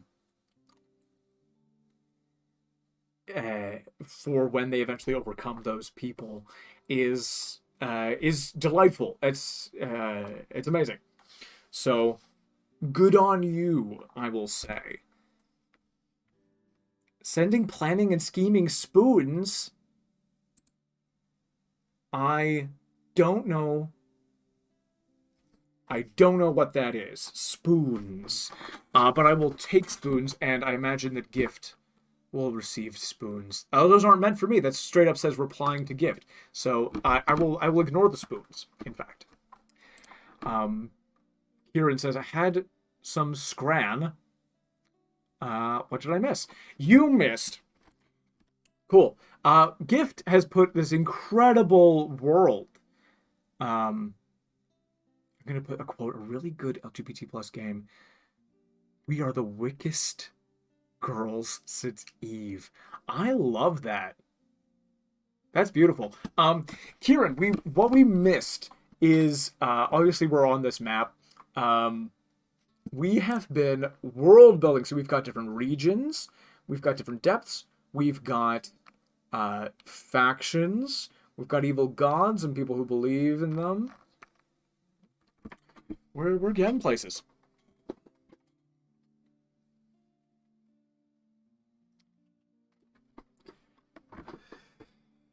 Okay, shallow. So we've got the Gavoon Merfolk. We are going to have... You know what I'm kind of imagining? I'm kind of imagining people who live in 2 sections at a time. You know what I'm saying? Like, they're not strictly exclusive to one area. Kind of like a town and the nearby woods being connected. So, for example, like the Gavoon Merfolk exist both in the Livable Deeps, the Thakos / Gavoon Merfolk.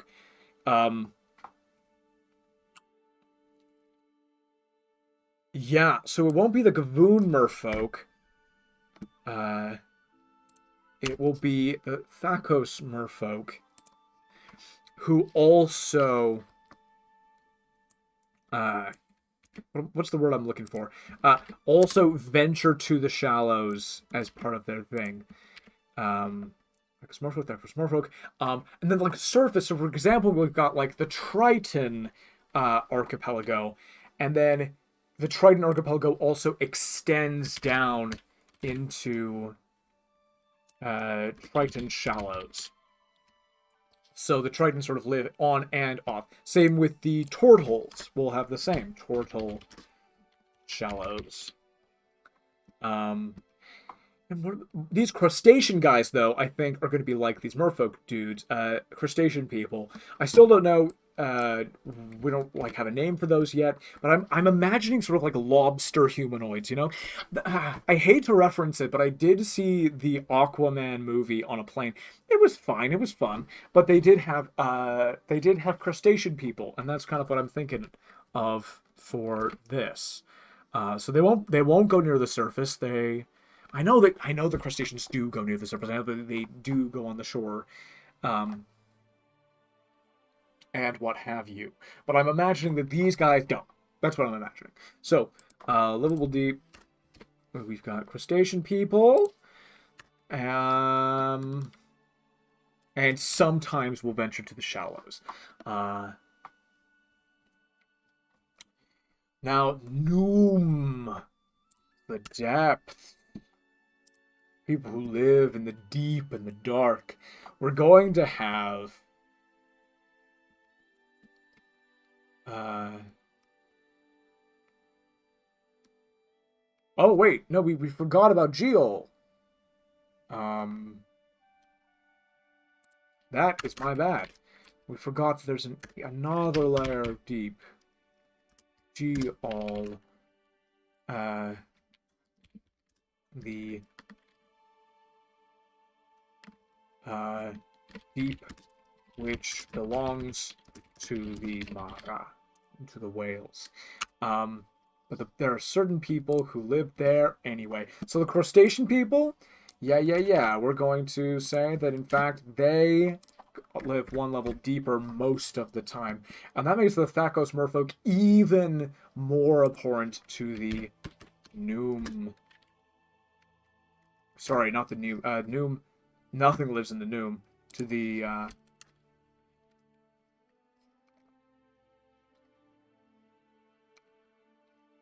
where did I put the Geol merfolk? Yeah. But we know the Ku is the so we get the Kujiol.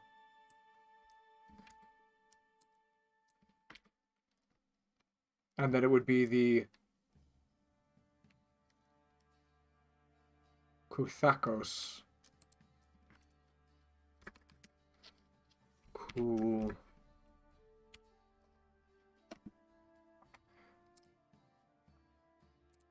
I think that's going to be spelled differently.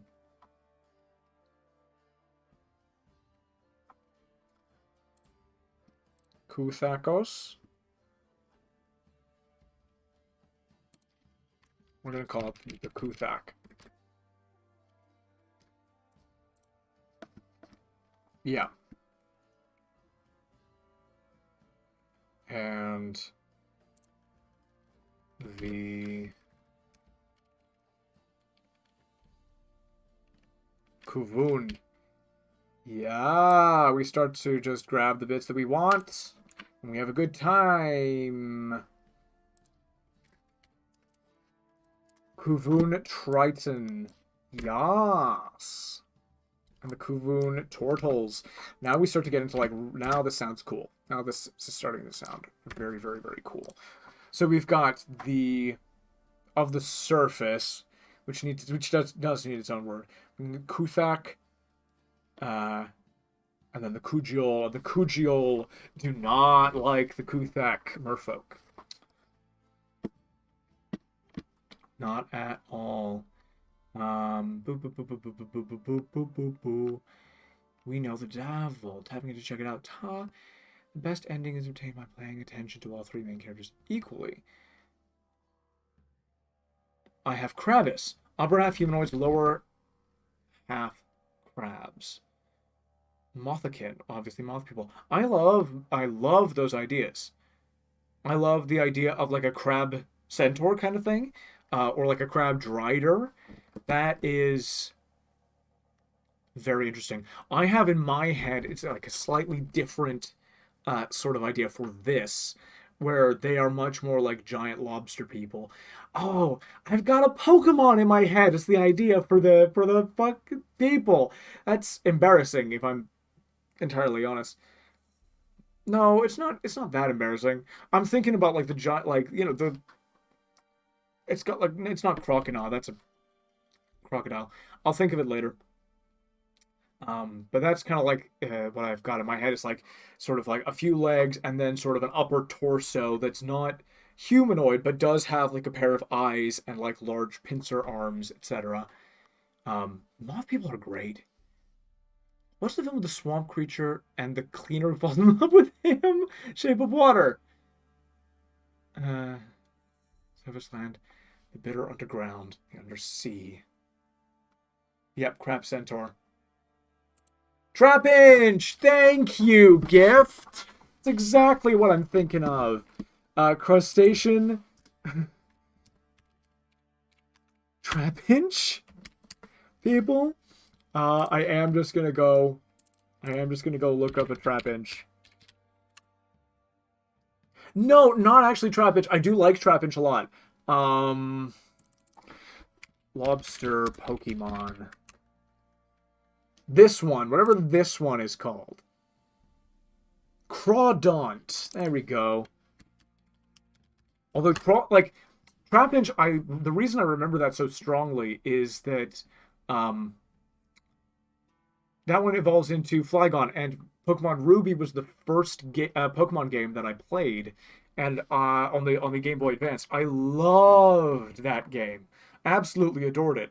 I went on to get a DSi, and I got the original Diamond Pearl. I got one of those. In any case, um, but didn't feel that they lived up to the previous one. Trapinch. I remember finding a Trapinch in the desert, and I'm being like, "What the hell is this little thing? I guess I'll get one." And then gave it a few levels, and it became like a dragonfly, and I was like, "Oh, interesting." And then it became a dragonfly. I was like, "Yes!" Oh, the discovery of that was delightful to me. I loved it. And you started with Red and Blue, of course. I just wasn't I didn't get into it at that point in time. I didn't have sort of video games until I was a little bit older. I'm almost 25, so it really was just, I think, upbringing. I think my parents just didn't uh, why is everyone baby? Not that much of a baby. Come on. What, you're a 96, 95? Probably 95, right? Baby? I'm 97. So, or I was born in 97. Not baby. Um anyway, Crawdaunt is the one I'm thinking of. We're going to put Crawdaunt. Um I didn't mean embarrassing in that like Pokemon is embarrassing, although those games need more work these days. Like they were innovative at the time. Um, it's delightful. It's a delightful series. I mean, it's not something I thought I would ever base a race on for a fantasy world. Is all I meant by that. It's like, oh, where are you going? Where are you getting your world building ideas? Pokemon, the one that's got the same story and the same basic structure and format for the last, over 20 years or something. Yeah, that's what I'm talking about. um, cool. So we've got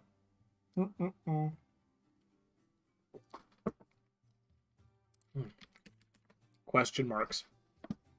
Monsters. So we've got the Kujolmara, the Elders of the Deep. They sing and put things to sleep. We've got the Dea. We've got the gods. And you know what? I'm liking this format.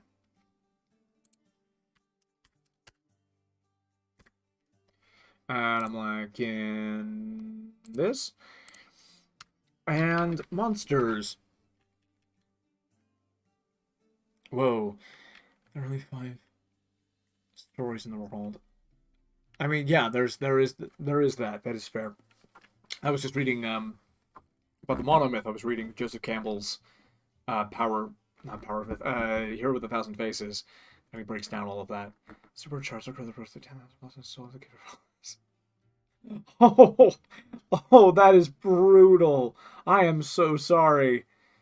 That's always the way. Is that you want you think, oh, I'm getting a good deal off of this, and I'll sell it now, and then you can't predict these things. There's no way to predict that the Charizard card is now worth 10,000.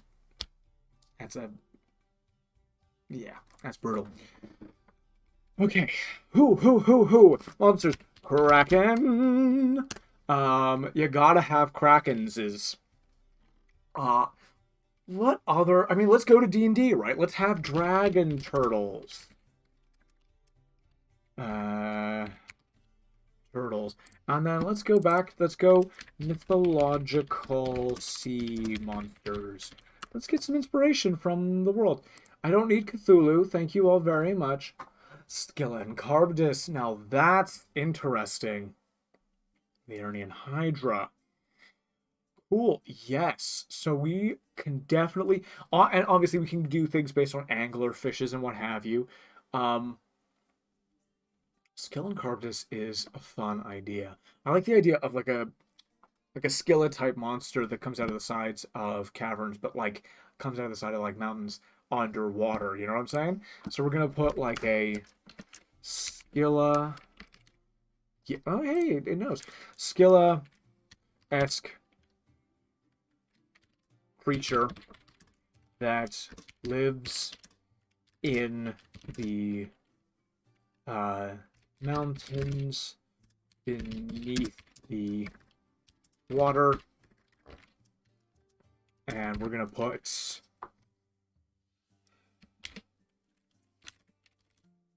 Thakos region because that feels deep enough that it could like support their body mass, um, but also shallow enough that it could be, you know, a danger that people would know about even as far up as the surface. Pokemon's real problem is they need to slow making so many legendaries. Um, Great. I mean, that's definitely an interesting problem. Is that and they've gotten to that point as well with the Pokemon designs themselves. Is that you end up with, you know, you run out of animals and you end up with Klefki, uh, which is a little fairy thing of keys. And Klefki is the one where I kind of draw the line. There's also a an ice cream cone Pokemon, which some people like. I don't know if I particularly like that idea. Um, but they do, you know, they ran out of like there's only so much creative space that you can fill without like retreading what you've done before in some ways with legendary, so that, you know, they end up going with the ultra beasts. um I think, you know, other dimensions and stuff is an idea. They could have gone like this. They could have gone with other worlds with different kinds of legendaries. And I suppose like the alien Deoxys was kind of that idea. But I've never played Half-Life or Half-Life. I have played Half-Life. I've not played Half-Life 2. I'm not good at playing horror games. I'm really bad at watching like horror movies as well. I can do slasher stuff, but not like horror. Get Out is basically where my line is drawn. I like psychological horror, but not disgusting CGI monster stuff. But I played some of Half-Life, and then I stopped because I'm a wuss. Anime Pokemon better is more creative than Animal plus Fire. But nowadays in my D&D game, that's brilliant. Yeah. Hellhounds type things uh, is awesome. Animal Pokemon better creative. I know. I agree. That's fair. I like the imbuement of ghosts into everyday things. I like the imbuement of ghosts into puppets and into chandeliers and all that stuff. Those things I think are very creative and fun. In terms of like Fire plus Animal, the regionals I think were probably the solution to that. They came to, you know, the Ponyta that's like, I'm cotton candy and I'm from My Little Pony, instead of um you know, I'm a horse that's on fire. Chandelure is awesome. Chandelure, yeah, is absolutely brilliant. Um, uh, then yeah, I think you could do all kinds of things. You could do iterations on all the existing Pokemon in different element types, and I think that would be really fun. Yeah. Uh, Region.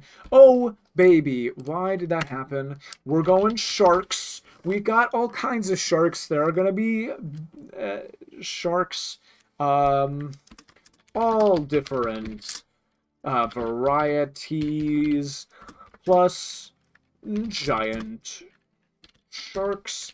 I think these whales need a little bit more.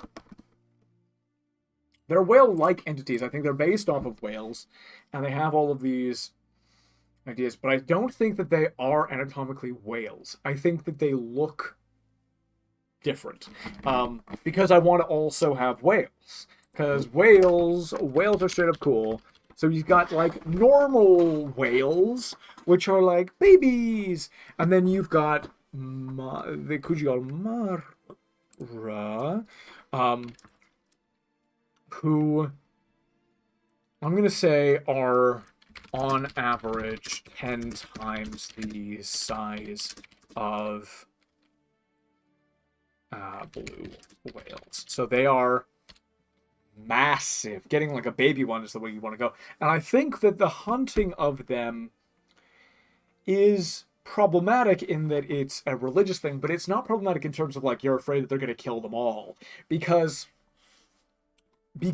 killing them is such an endeavor. Like the amount of money that you would have to invest in poisons, in harpoons, in getting the initial bones to get them to the surface, and like just figuring out how to deal enough damage to one to kill it would give you like a legendary status already. So I feel like maybe or maybe it's getting easier because of like Arcanotech, because it's like there's technology that is allowing the hunting of these things to be more efficient, to be less expensive. Pardon me. So that's that's an idea. Anyway, in terms of like modern stuff. So let's do yeah, I'm on the 10 size of blue whales. Do they have limbs? No, but they've got 3 fins on each side and 3 tails. One with a flipper and 2 that are more tendril like and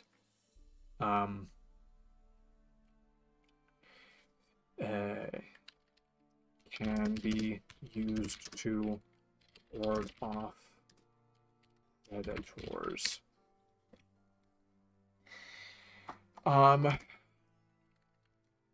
What do they eat? I think that they can do the krill, but also hunt whales, sharks, etc. We've got anglers.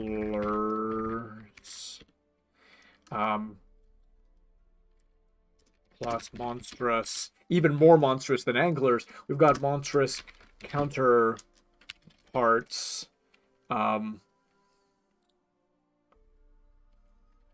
Ooh, lanterns in the dark.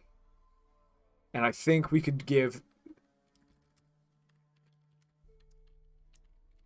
I think we can give those ones more of a mystical quality to them. Kind of like, you know, marsh lights. I think we can say that these lights draw people down into the depths with a magical force. Maybe they can create magical lights that are not attached to them physically.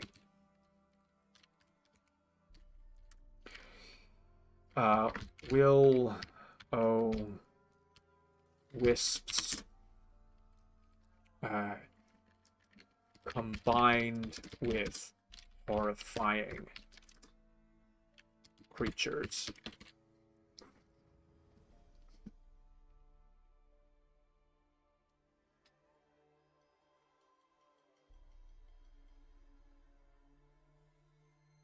Can we get a peg acorn in Pokemon? That's amazing. Houndeyes have that shockwave attack that pushes you back, so melee fighters are kind of screwed. Interesting. Very interesting indeed.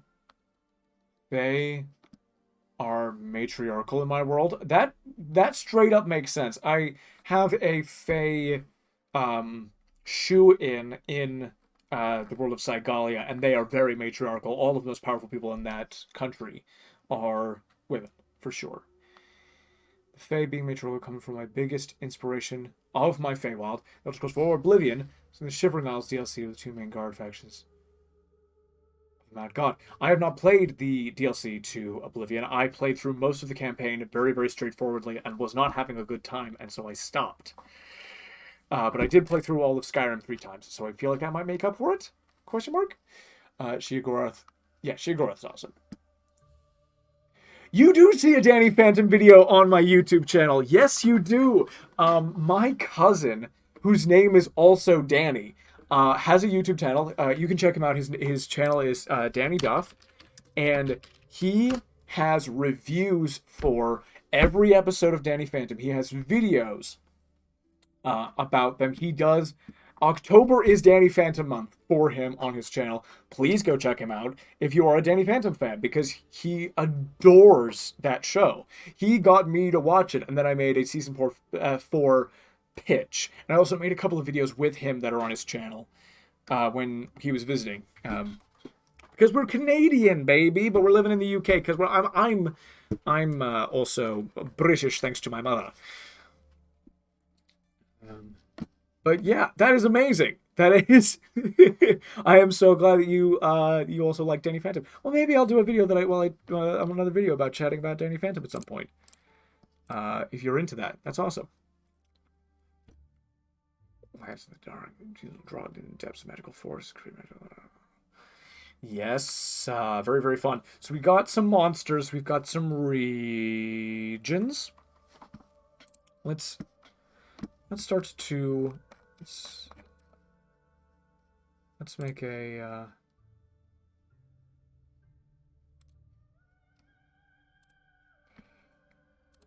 let's make a thing that says, what else can we see from the surface is a Triton archipelago. So let's do that.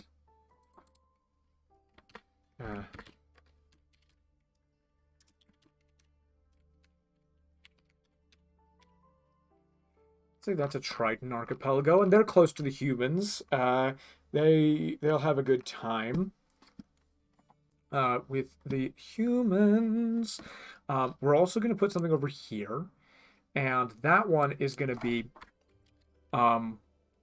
this is going to be sort of more of a merfolk trading center, and because you can have a look and you can see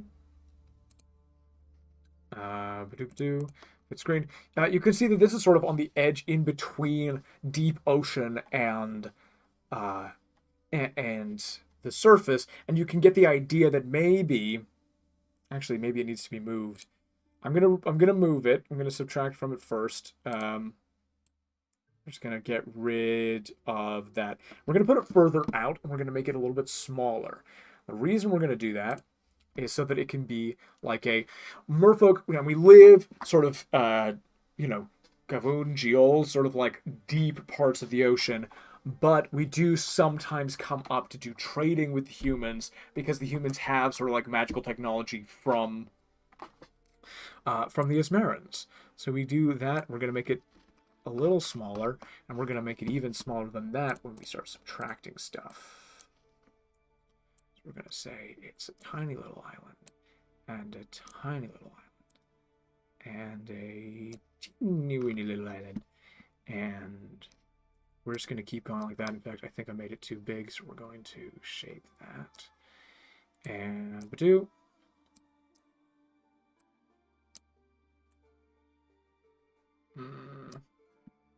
Okay, so now this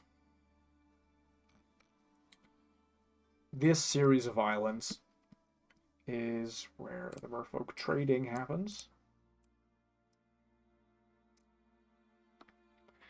And I like doing maps like this as well because let's screen cap that. Because geography begins to dictate world building as well in my understanding is my experience, such as it is. Catalog. We want snow.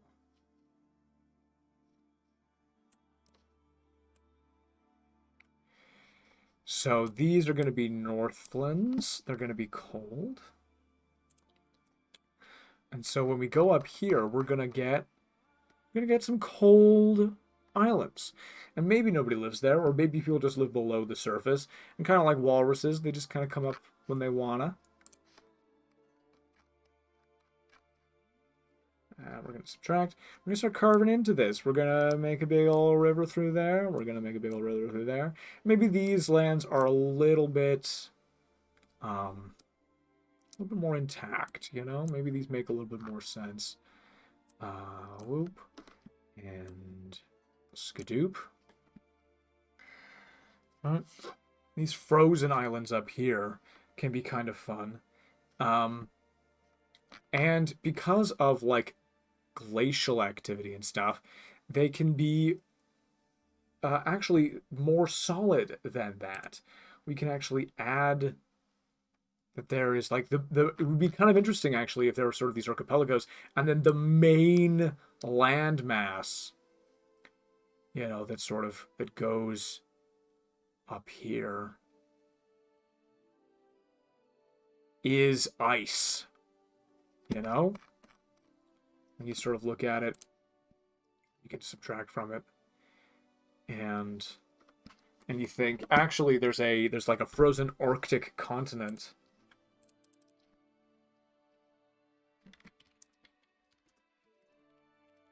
Which is the only, like, real continent that exists in this setting. That feels kind of interesting to me. And what lives on that continent can be, you know, like, what if everyone's like, oh no, we don't go there? Like, the people who live under the water near that area don't go to the surface because there are things that live on the surface, maybe. Ooh, I had an idea in a novel that I wrote. Something called White Shadows. And I think these are going to be monsters rather than, like, people. White Shadows. And they are sort of like hunters that live on the ice. Sort of hunt anything that, like, comes up, and they very much like polar bears kind of thing. White Shadows and polar bears are going to live on that Arctic continent, so that's kind of fun. Regions. Total archipelago.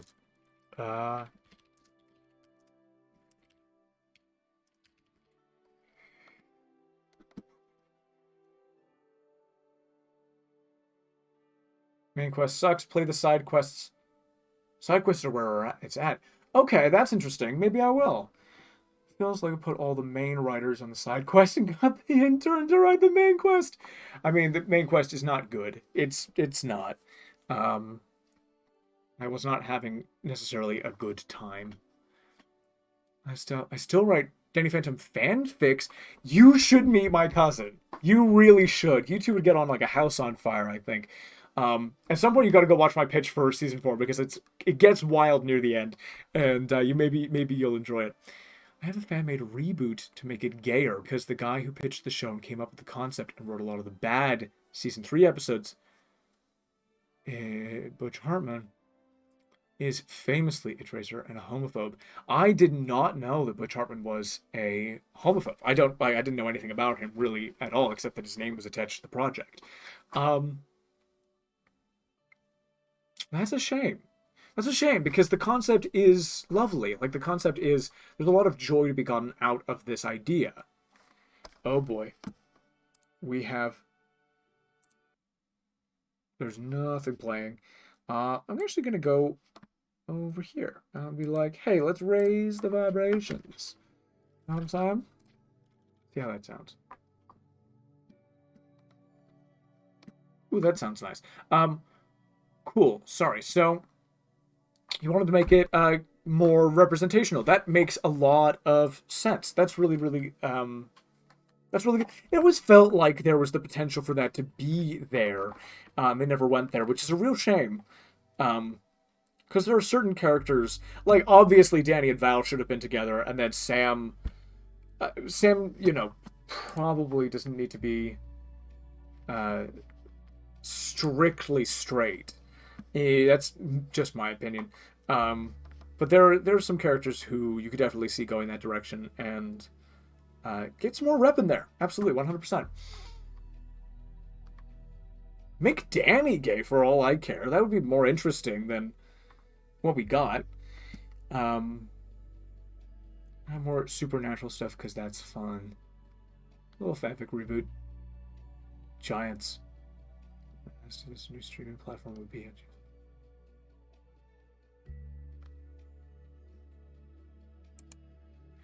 Oh!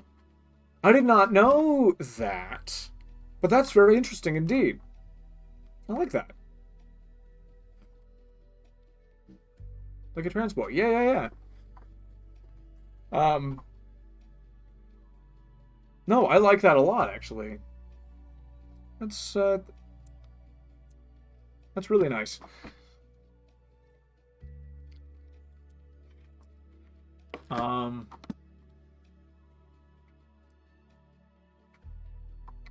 You know what we can do in terms of world building on Rayara? We can put one race. You know the Protheans in Mass Effect? I'm basically thinking of that, where the ruins of their civilization are at the depths of the ocean, and they themselves no longer remember that they came from the ocean, but they now live on the surface, and they live in that Arctic region where nobody actually goes. That right there, we're gonna do this a once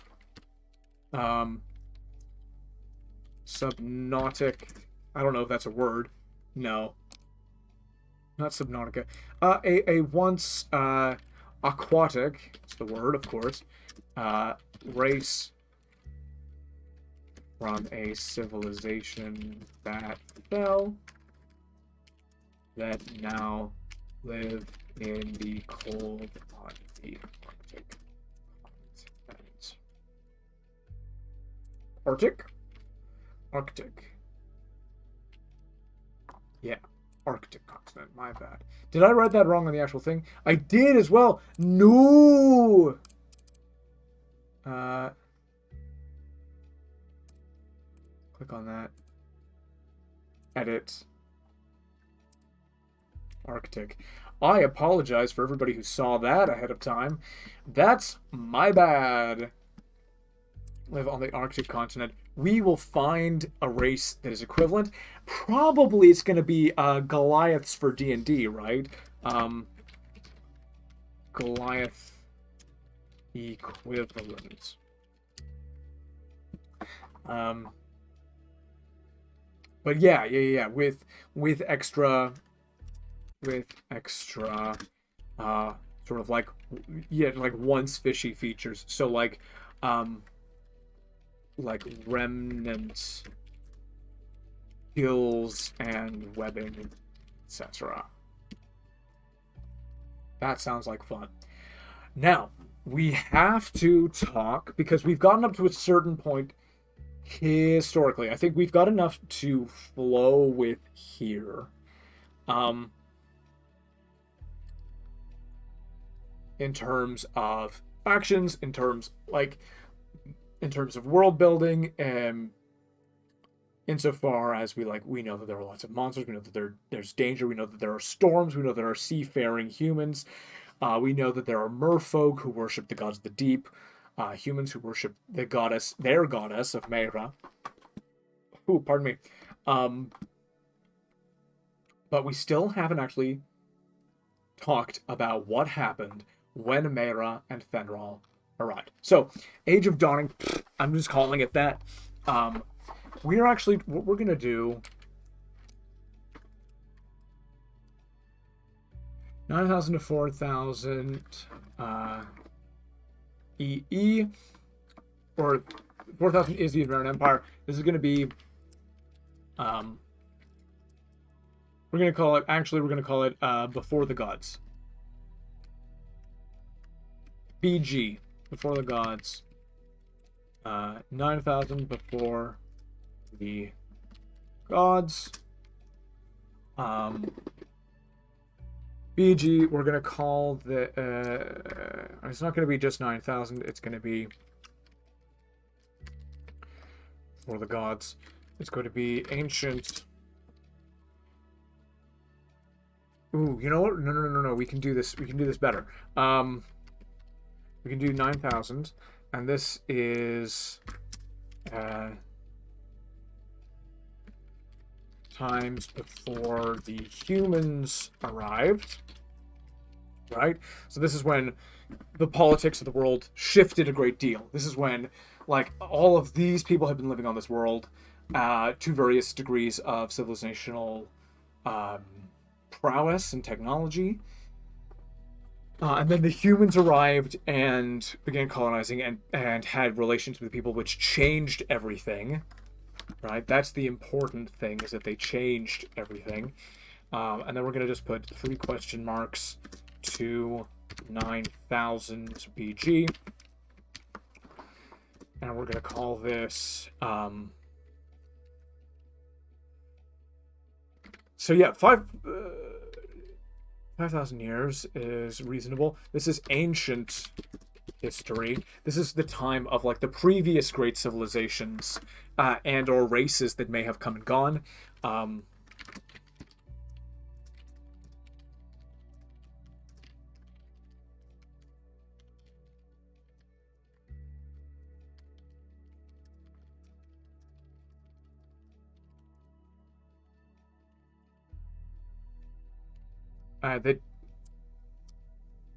That came and went. We know they're gone.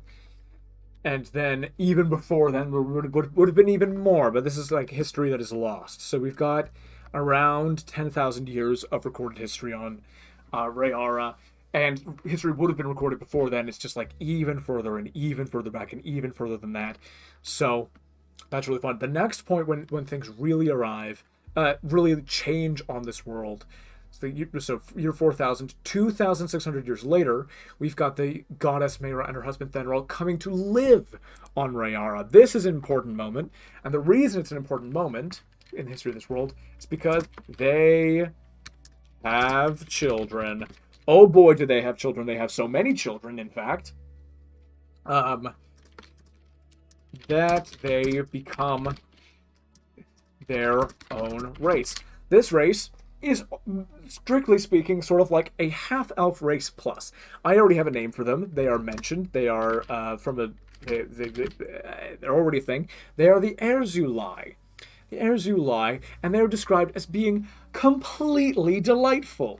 You imagine people who are born with a 20 charisma stat and can get that stat higher if they wish to.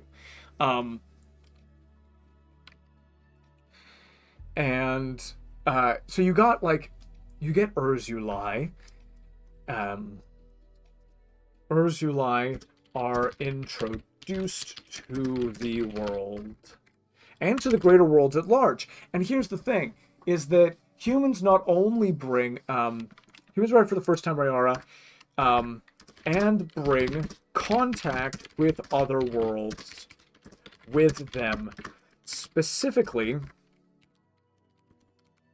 through the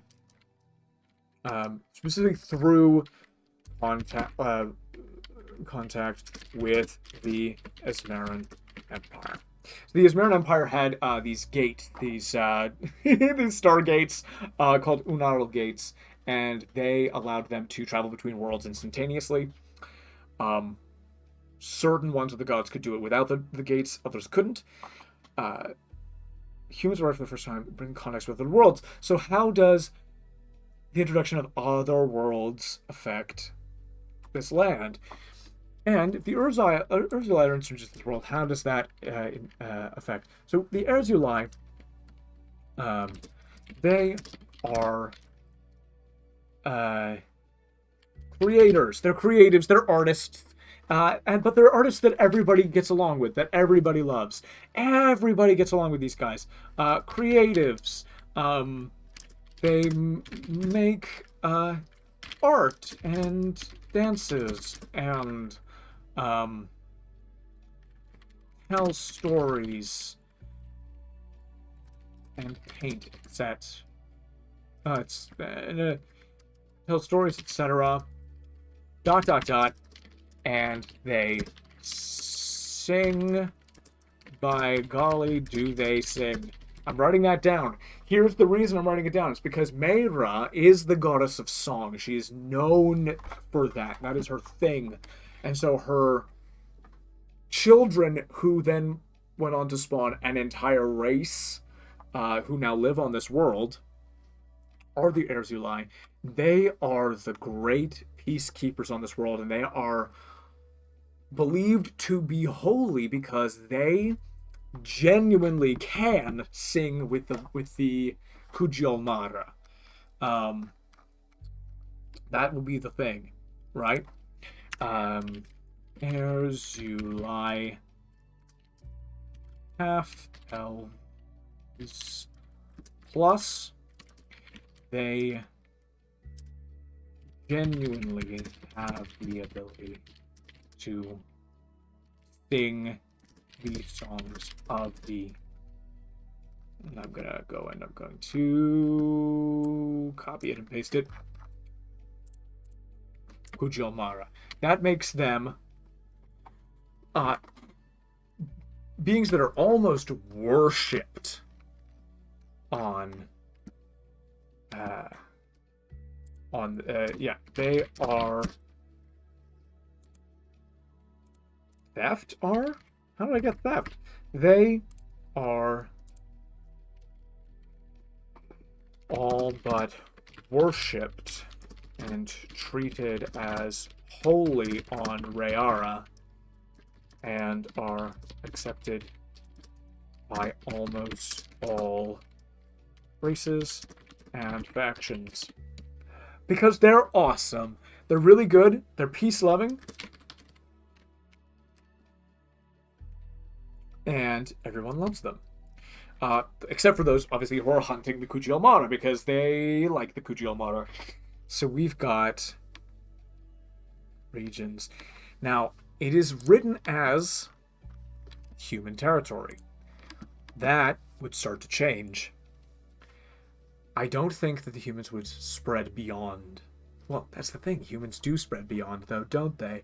Where would they spread beyond to? Well, they would start to have populations in the Triton Archipelago, right? They would probably set out for this kind of area over here. So let's start subtracting. Let's make that an island that they could take, probably. That's an island they could have. Boop. And hey, that's kind of a fun shape. Most of this landmass is the landmass. We're going to say that there's sort of a valley with a mountain in it there, and a lake, and another lake. So that's what that looks like. And then this has, we're gonna make like a big old harbor over here. Boom. And we're gonna do, how low can we get this? 1? Yes. It keeps going for a while up into there. Carve that out a little bit. There we go. There we go. And so this territory, ooh, starts to get cold, but this southern area, we're going to call it the Triton Archipelago. We're just going to call it that. Not Triton. We're going to call it the Tortle, rather. Tortle. R-E-L-A-Go.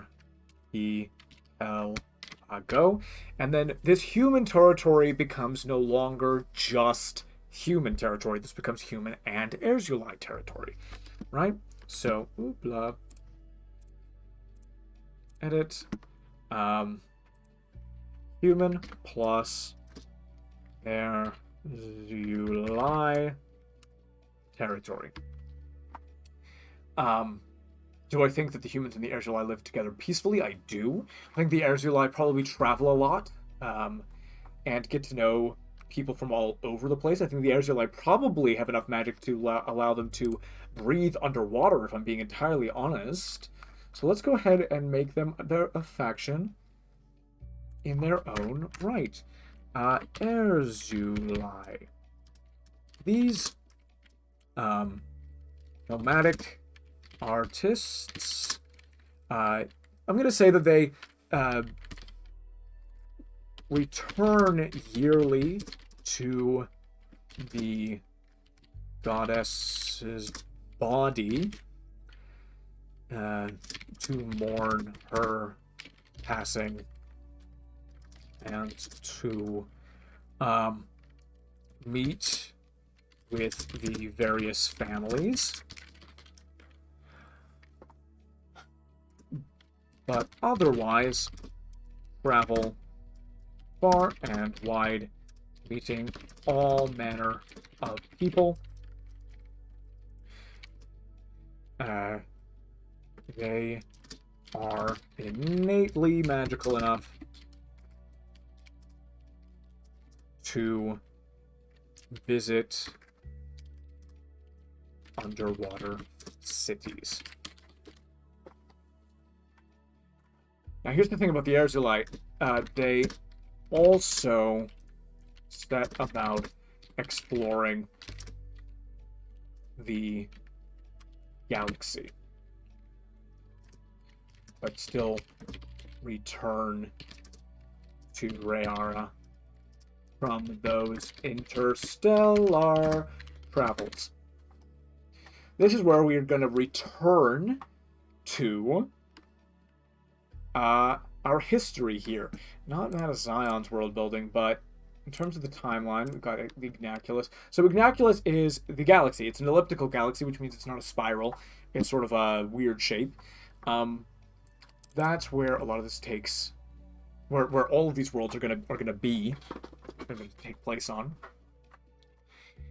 And we've got Morinar. We've got the Age of Recovery. We've got the God War, Age of Isolation, and then where's someone calling out? The year 400 post-war, the Erzuli of the planet Rayara succeeded in reverse engineering enough of the Ismaran Arcana tech to communicate with other worlds who had similar levels of technology. So, right here, we've got a piece of world building.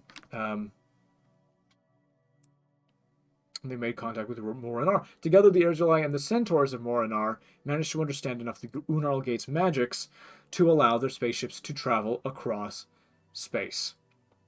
So, we are describing a period of time, 400 to 700 PW. So, peace restored between races. The Empire ends.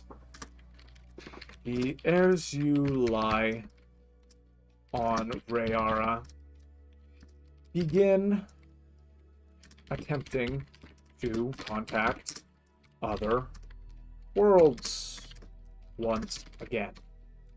How is this responded to at the time? Probably with a degree of trepidation, maybe not particularly well. In the year 400, they begin to reconnect. The Erzuli succeed in contacting the Centaurs of Morinar, which is another world, probably that we will get to at some point on this series of streams.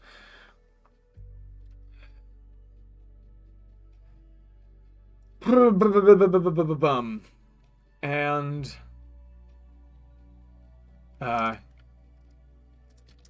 in the following years created the first modern era spaceships. So that's the thing. Let's look at the stream chat.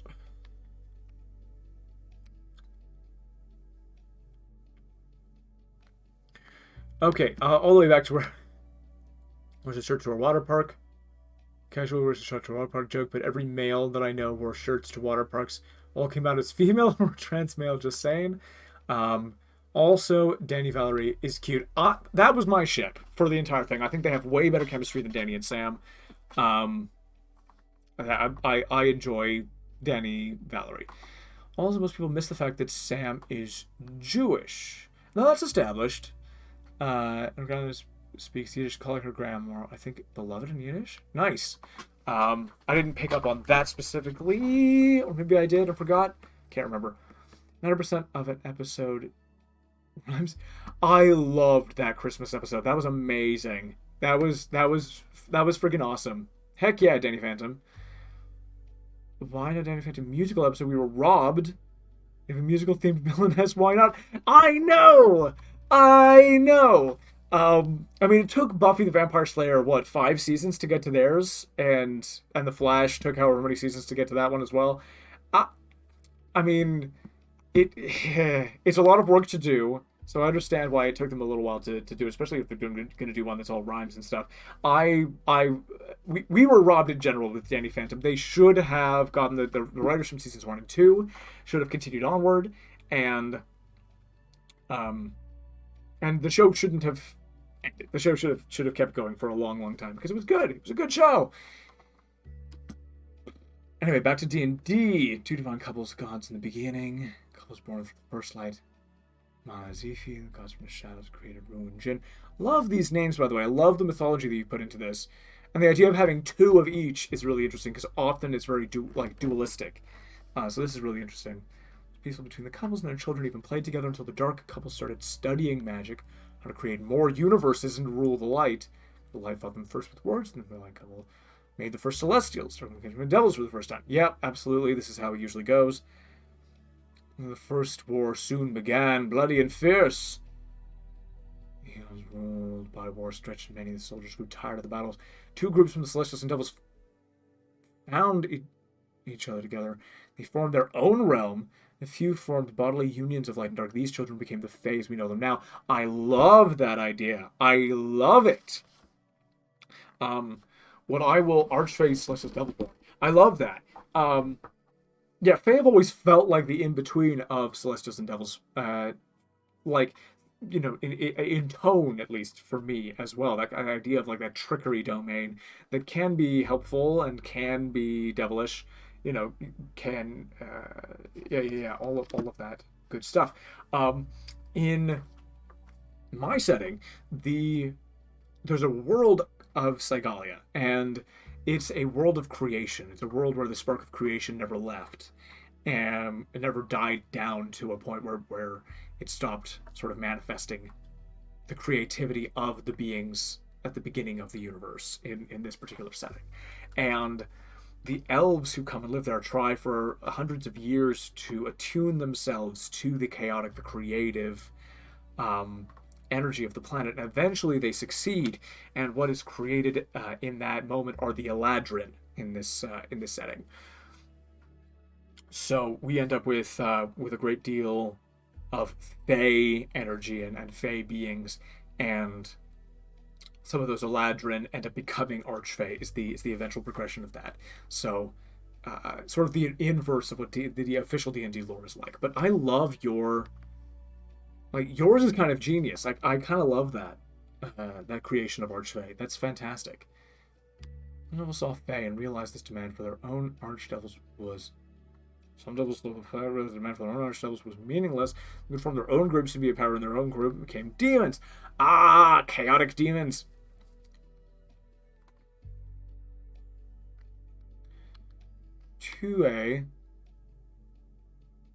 Actually, why?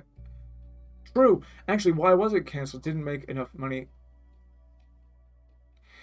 Yeah, no, I understand. And they put a lot of money, especially into season 3. Like they had Mark Hamill in an episode as a plant monster, and that episode wasn't particularly good either. It tried to be more like epic superhero shonen stuff, and that's not what made the show strong. It was and the Ultimate Enemy had the video game crossover as well. Yeah, absolutely. My cousin Danny Duff talks about that. Ultimate Enemy Danny Phantom. Yeah. The things about the show that I think Ultimate Enemy actually is relatively strong. of those things. Uh, that like dystopian future that Danny and Vlad, merged ghost forms create the evil Danny is yeah, it's fantastic. Um, but they went hard, and they went hard in the in the shonen and the epic action direction. And while the show always did have really good action sequences, the thing that made it good was like more of the like Peter Parker Spider-Man invincible thing of these are the relatable moments in between heroing, and here are how your personal struggles affect your hero life, etc., etc. In my opinion, that is.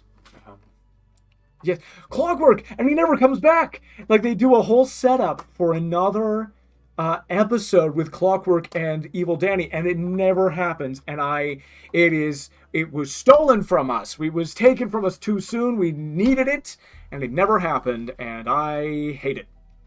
I hate it. And also, we didn't get Danny Phantom enough either. Danny with an I.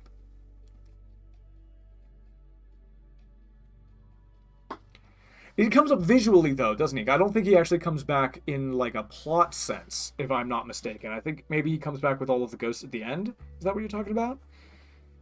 I could be wrong. It's been a while since I've seen the show.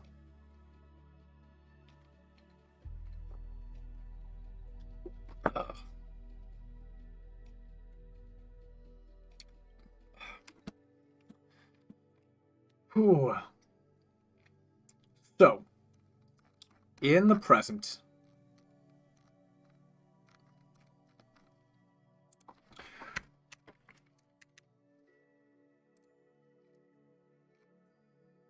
current world state. Ooh, I didn't even write this for more in art. That's interesting.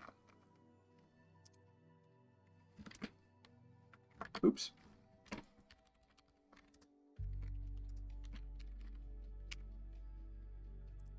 We have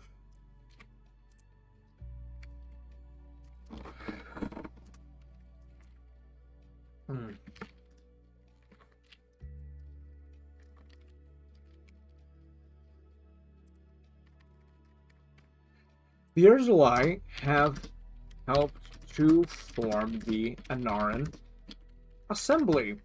The Anaran Assembly is basically like a council, like a United Nations council between all of the different worlds that have been rediscovered from the old empire and beyond, who want to be a part of it. And it was created by the Urzuli and the wise centaurs of Lorien. That's the idea.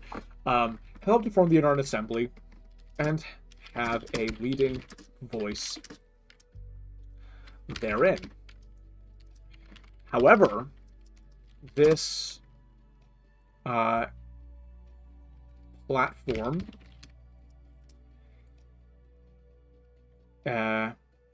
like basically the idea being that the other races of Rayara all want or some of them don't want to be connected to other civilizations in the first place.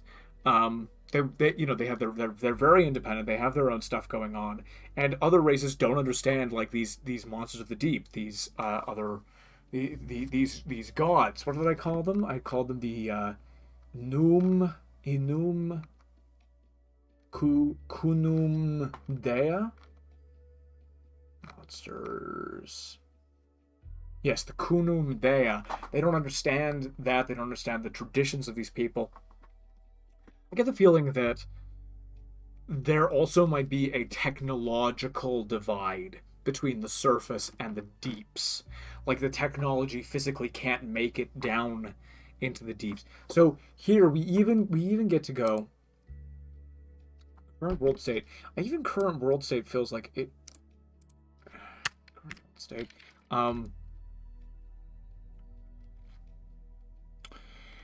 Concept, I believe, is concept and conflicts.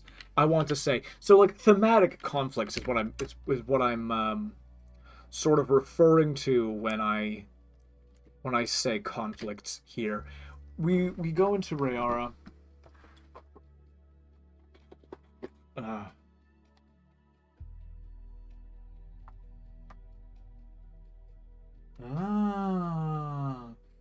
and Danny. I love it. I love it. Great idea. Concepts and conflicts. The world is covered mainly by oceans, and there is a conflict between the deep and the surface.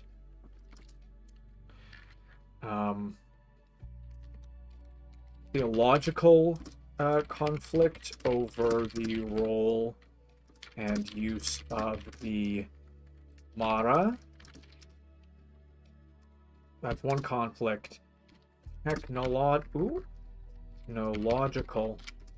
conflict between the surface being more technologically advanced and the depths being more having less technology and more sort of like survival knowledge, I want to say. Like I want the depth to feel like you need, not only do you need like to be able to breathe down there, but also you need like a certain degree of expertise.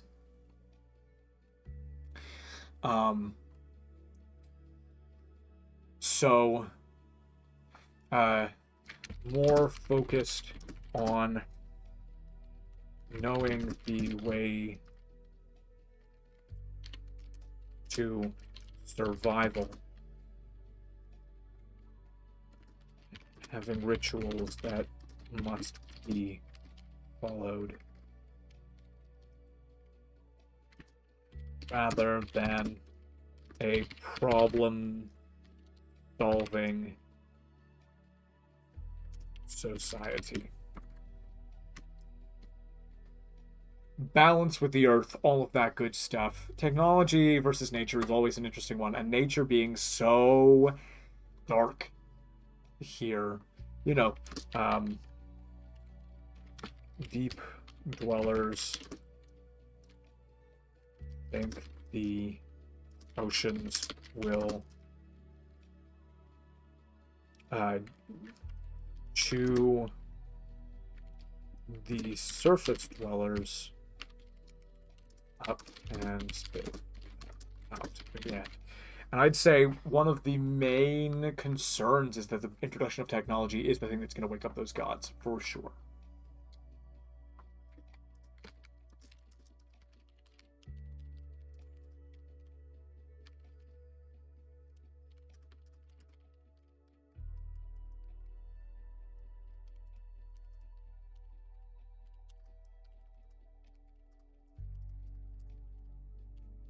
No one's worried about the end of the world, baby. Everybody's worried about the end of the world. Is disputed amongst the other peoples of Breara, creating a divide, perhaps for the first time, between them and the Erzuli, and increasing the divide between them and the humans. Because humans would have begun, it's insidious, the way colonization works, is that it's insidious. First you have just a group of humans, and then they just want, you know, just a small place to live. They want to pitch their tents, and then they want to build a building. And then there are more and more of them, and then they want to expand and build another thing, and then they have a small skirmish, and then you have a war, and then et cetera, et cetera, et cetera. So this would have been insidious, especially for people who, like, only hear about the surface, and it's like, oh, I've never actually seen a human, but, like, people who can only swim, like, on the very surface of the water, like, they're gonna die. That's certainly a thing. And then you can have, you know, ideological conflicts. You can go, like, you are, you know, the Erzuli, you are blessed, and you can sing with the with the Elders of the Deep, with the Kujielmara. However, you are going and you are exposing this world to a lot of other people. You're exposing us to a lot of technology that we shouldn't have and doesn't belong here, and which the deep gods may ultimately get rid of. So, those are sort of some active conflicts that can be going on this world, as well as factional conflicts, as well as, grudges and racial wars or nation wars beneath the surface. But I feel like this map really only begins the process of, like, this very much is just scratching the surface, to use that expression for its in its intended use,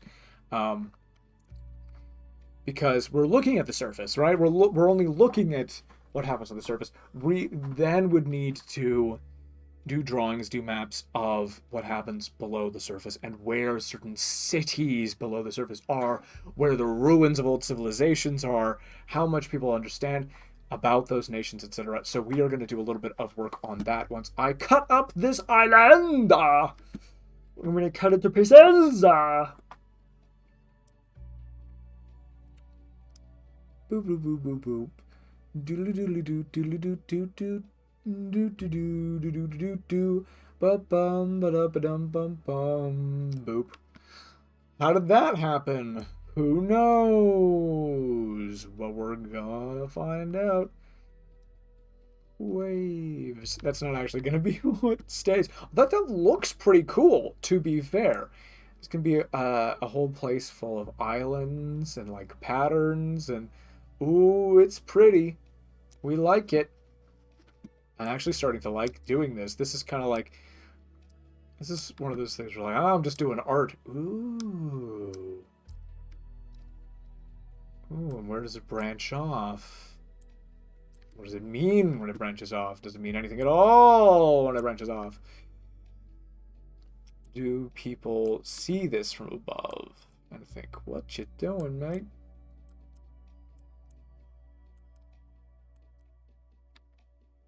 Yeah, this would be kind of interesting, to be fair, where almost all of the land actually is connected.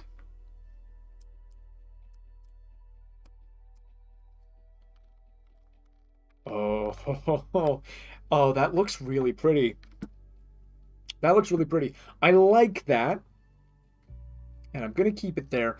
And I think that's gonna be one of those things where nobody really knows why it's set that way.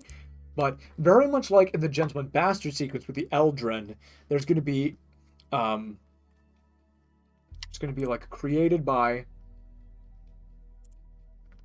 we're just going to make this created by long gone civilization. And we're going to make it smaller. And the reason we're going to make it smaller is we're going to make another one. And that one is going to be called, well, I want to say like Butterfly or Moth Continent, right? But that's the only other one that can be called a continent. The Turtle Archipelago needs to be cut up a little bit more, to be fair. To be fair. This was going to be called a continent. And we're just going to go ahead and call this... I'm going to call this...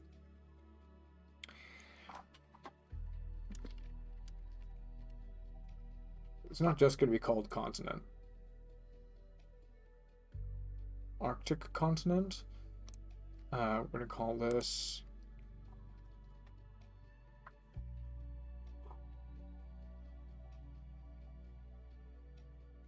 Hmm.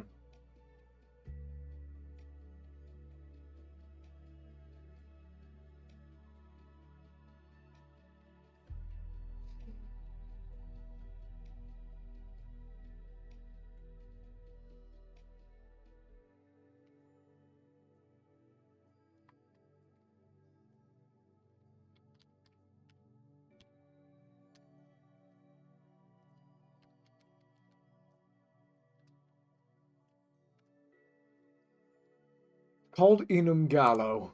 And the reason it's called Inum Gallo is that Inum means the earth and Gallo means the sky. So we literally have like a continent that wants to be part of the sky. So that's going to be called Inum Gallo. And then we're going to put that created by Long Gone Civilization. Hit the screen. We'll do a little bit more chopping up here. Because we want islands, everybody. Islands. Remember those?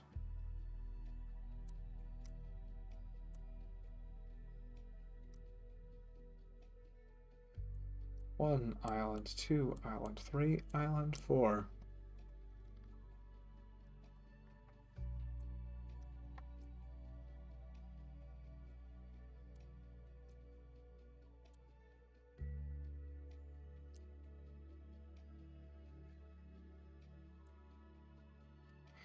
Should really keep chatting while I do this. It's just been a lot of talking, and my voice is getting a little bit tired. But I'm really enjoying this. Really enjoying it.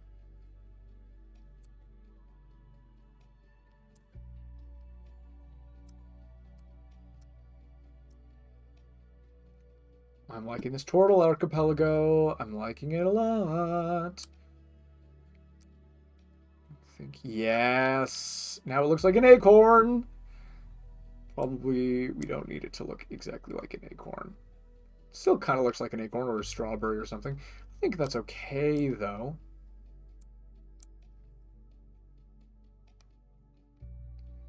Just cutting off pieces of this. It's quite fun. Quite fun. Cool. So that's that archipelago. That's definitely gonna have some more chunks missing from it.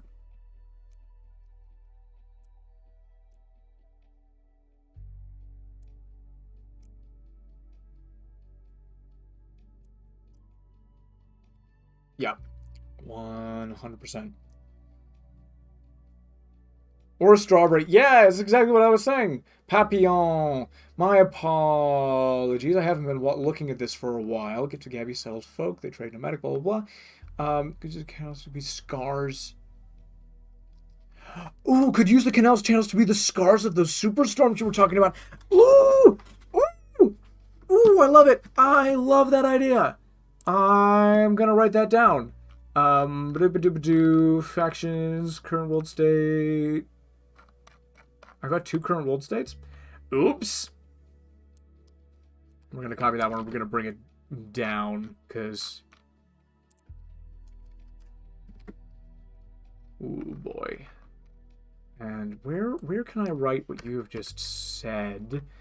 Regions.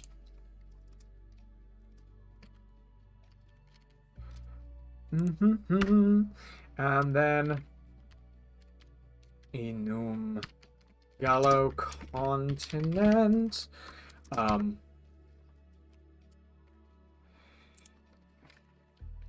Rivers created by super storms. I love that idea. Thank you so much, Gift. That is fantastic. With your permission, I will take it. Imagine the tides coming in and out there. The temporary land bridges that might show up for a few hours a day must be gorgeous. Alberta, you are a genius, and I'm writing it down.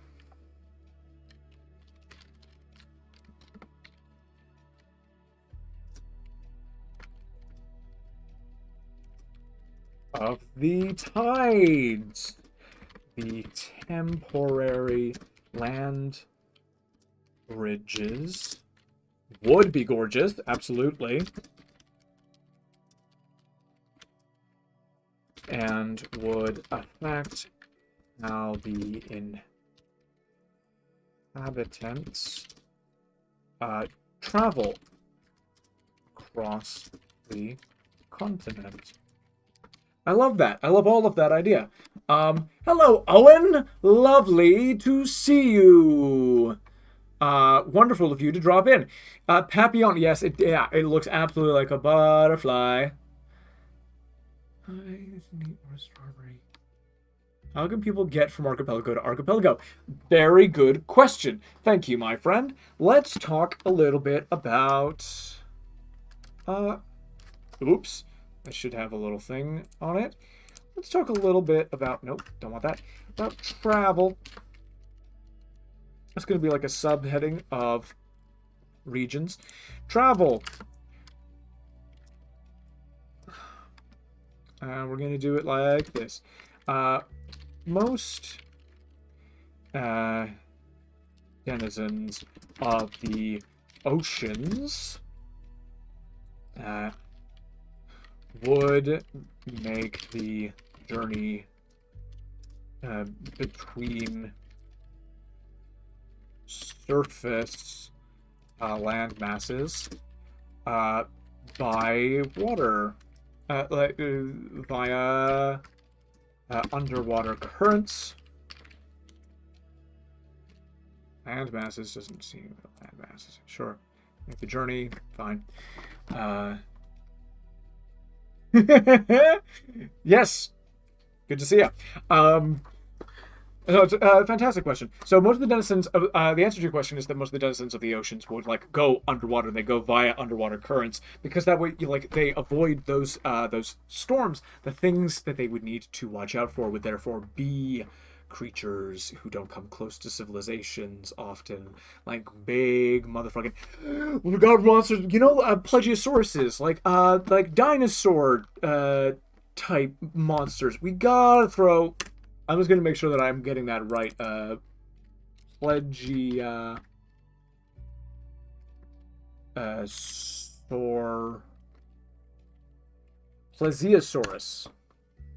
Plesiosauruses. These things terrify me. These things are scary, and I want them in this game. Ooh, baby. Plesiosaurus. Also, what's this one? Oh, still, it's a plesiosaur. Okay. Plesiosaurus. Copy. Watch out, polar bears. Plesiosaurus. Oh boy. Plesiosaur. I don't like swimming in dark water that I can't see the bottom of because, oh no. Giant leech. Monsters. I want it to be terrifying to be underwater in this world. Like, I think the underwater, nature of this world is, so many things can eat and destroy, and eat your ship. Truly, truly monstrous and horrifying entities, down there that make you go, well, if these things are terrified of what's down below them, deeper than them, then what the hell is deeper down there? We do also feel the idea that, the creatures who come from lower down are the more monstrous. So, here, let's, creatures that are more monstrous are perceived as having originated closer to Noom, and the supposed deep gods that dwell there. So that's the idea, is that, yeah, so, things like giant leech monsters, and, those, anglerfish creatures with, luring lights. Gotta invest in the submarine's defense infrastructure. 100%. It's gonna be one of those things where the, submarines are invented, and they're definitely a thing, and they just can't make it a certain way down. Not because of, the pressure, although that doesn't help, but also because of these monsters. It's yeah, we don't, the 20,000 Leagues Under the Sea problem where, Krakens will come and get your ship, except these ones are bigger and will crush you. That's definitely a thing. Screaming? Yeah, it's terrifying, right? That's the idea of this thing. So you want to be closer to the surface, but then there are storms, and it's a whole thing. Maybe there are pterodactyls that live on the surface. I'm writing it down. I'm writing it down. Did I get it right? I wrote it correctly! That hunt above the waves. Ooh, and I'm thinking, like, you can do, like, a fantasy regions, and then, like, you can also have, maybe in the shallows, maybe in the livable deep. You can have, features, like a fantasy anemone, region that, like, grasps and shocks, and then eats people that pass through it. That's... Can pterodactyls be tamed? Yes, they can be tamed. 100%. That's, an awesome thing. They can be tamed.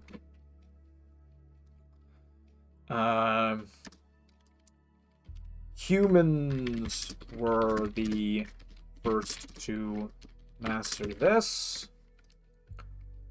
Blah, blah, blah, blah, blah. And can use these amounts to great effect. Yeah. Just fully awesome. Oh, and everybody has had such fantastic ideas that have helped go into the creation of this world. Like, there's so many fantastic things, like the world being, like, shaped by these storms, and these monster things, and the pterodactyls. The idea of just having dinosaurs, just in general, is just super fun. That's super fun. Yeah, so the idea of, like, a fantasy anemone that, like, eats people and is, like, actually super dangerous, that is fun for me. What were we talking about before this? We were talking about monsters. We were talking about factions, the world state. Who? I don't know, man. White shadows and polar bears, which can be tamed and mounted. That's just so cool. Also, we got to talk about, like, underwater mounts. Like dolphins and stuff. Probably people, like, bond with animals down there as well. Giant seahorses is kind of like the default that a lot of people go to. I don't see a reason why not, to be fair.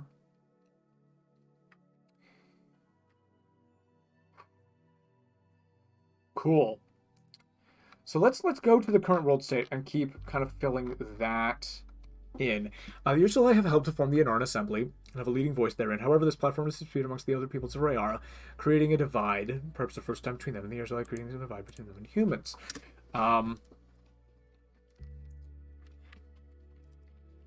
The religious elements especially are worried about the increased introduction and use of technology from beyond the stars on Rayara itself, and many are beginning to seriously consider taking drastic measures.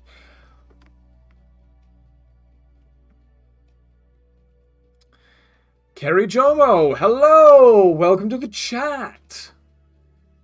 Lovely to have you here. Giant beta fish? What the heck is a beta fish? We're gonna find out. Beta fish. Oh, they're beautiful. Oh my goodness, they're double beta fish. They're gorgeous. I need to know more about them. Why they're not starter pets? What? The Siamese fighting fish, commonly known as the betta, or the beta, is a freshwater fish native to Southeast Asia, namely Cambodia, Laos, Myanmar, Malaysia, Indonesia, Thailand, and Vietnam. Well, holy crap.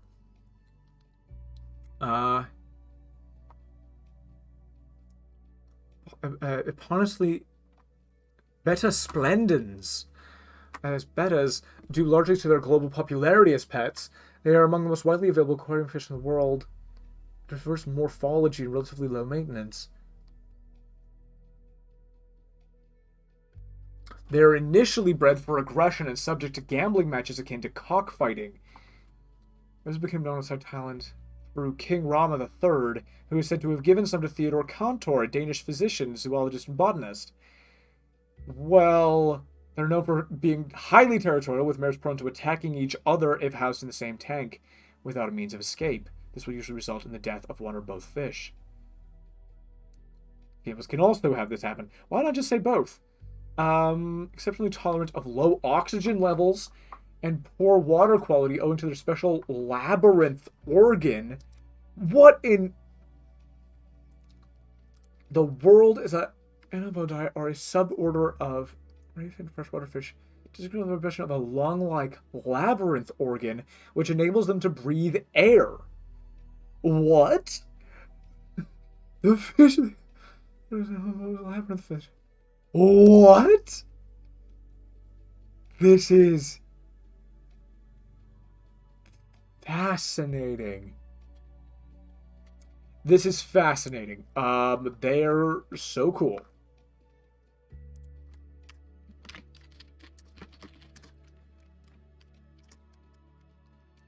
Commonly domesticated by... Actually, I'm going to say by tritons.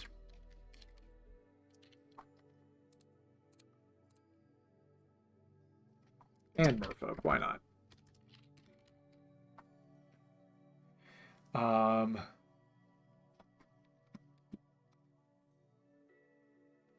What's on the agenda today? We are building a world called Rayara.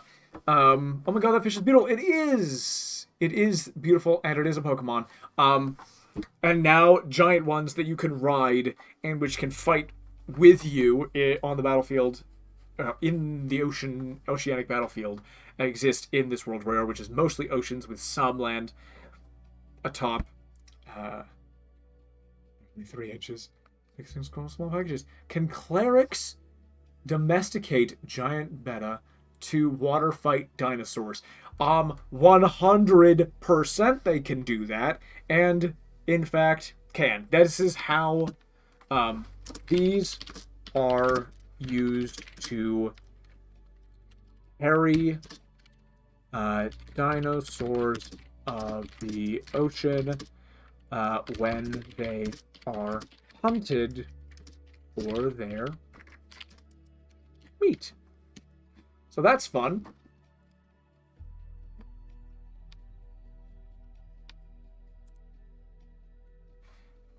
Give me now a warfish. Is it now? I don't know if that's a different. Oops, I've just gone into the thing. That's my bad. Is that like a different warfish? Is that a thing? Man-o-war fish. It's a species of fish. It's named to Atlantic. Ooh, they're found pretty deep. Whatever this man-o-war fish is. It's notable for its ability to live within the deadly tentacles of a Cynophophore. Hydrozoans, a class of marine organisms belonging to... I'm gonna look at those as well. Portuguese man-o-war, on whose tentacles and gonads it feeds. What? Toxin avoidance. rather than using mucus, let's see, some clownfish uses highly agile swimming to physically avoid tentacles. What the actual what? Although the fish seems to be 10 times more resistant to the toxin than any other fish, it can be stung by the large tentacles, which it actively avoids.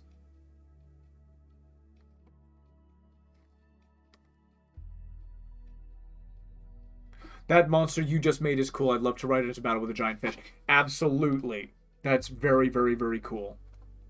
Is there an estuary? So here's where we start to get into, like, specifics for, like, cities on Rayara and, like, underwater cities, above ground cities and things like that. And I think that's going to have to be the focus of the next stream that I do, because we've laid the groundwork, right? We have, like, the big broad strokes of Rayara are here, right? We've got monsters, we've got factions, we've got mostly like a current world state, we've got the basic idea of a history.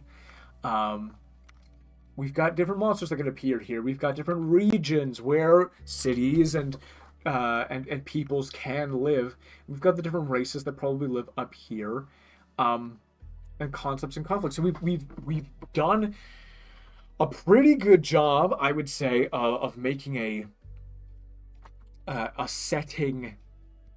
You can see all of our boop boop boop boop our subheadings here.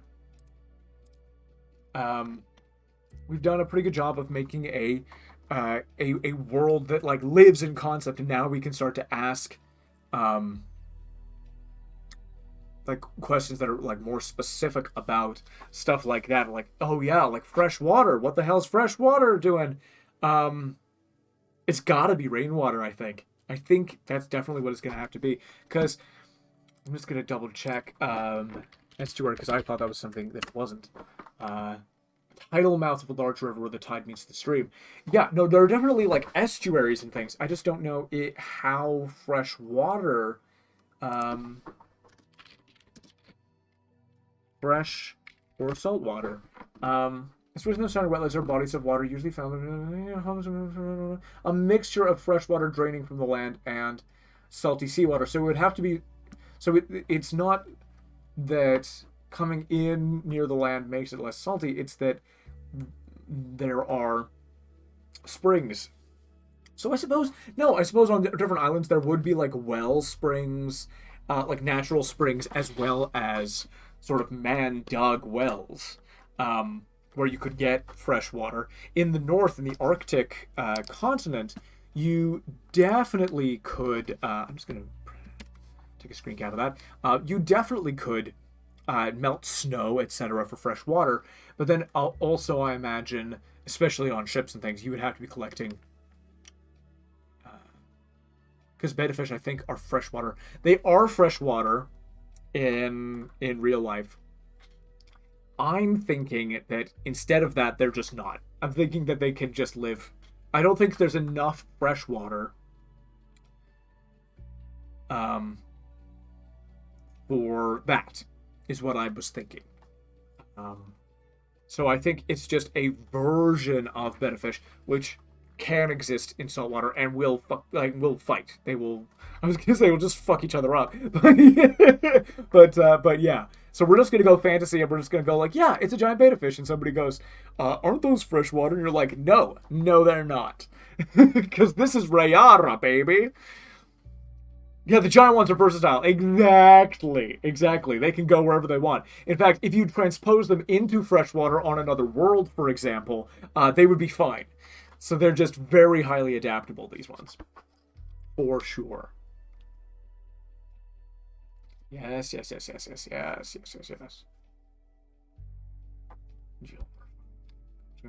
So, yeah, they just survive. They'd be fine. So I think the thing that we're gonna try to do, closing out this thing, is we're gonna come up with, like, these new races.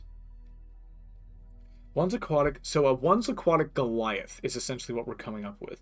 Now live in the cold of the Arctic Ocean. Gilbs are winning against that. So we're gonna call them. Well, what do they call themselves? Would they call themselves Goliaths? No, they would have their own name for themselves. Maybe that's the name. And people would be able to go like, oh, anatomically this correlates with Goliaths from like other worlds and stuff, just with more webbing and stuff. But these guys, and the idea that there are like these giant people, these like 8 foot, 9 foot tall people who live in the Arctic. Maybe there's a thing there with like oxygen intake where they used to be underwater and they used to be living at such deep. No, in Dungeons and Dragons, a Goliath is like a half giant. They're like 8 foot, 9 foot tall people with gray skin who live in the mountains most of the time. Yeah, and they're big. Grog from the original season of Critical Role from the first campaign is a Goliath, and is actually a small Goliath amongst his sort of like family. So it's not like a Leviathan, although we did forget Leviathan. See, this is the thing. We forgot to put amongst the monsters just Leviathan. And I think that one is going to be like similar to a giant sea dragon. The thing I'm thinking of specifically for Leviathans in the deep is very much kind of like that Subnautica thing where they've got like long bodies that can like wrap around you and enormous jaws and stuff. But Goliaths are a humanoid race. So this is like intelligent people I'm thinking of. So what do we call these guys?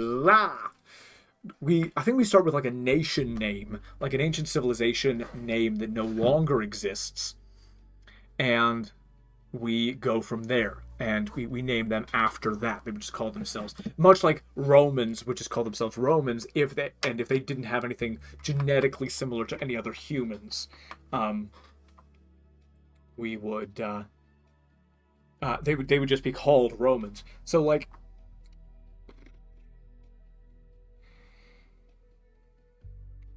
Calgior or something.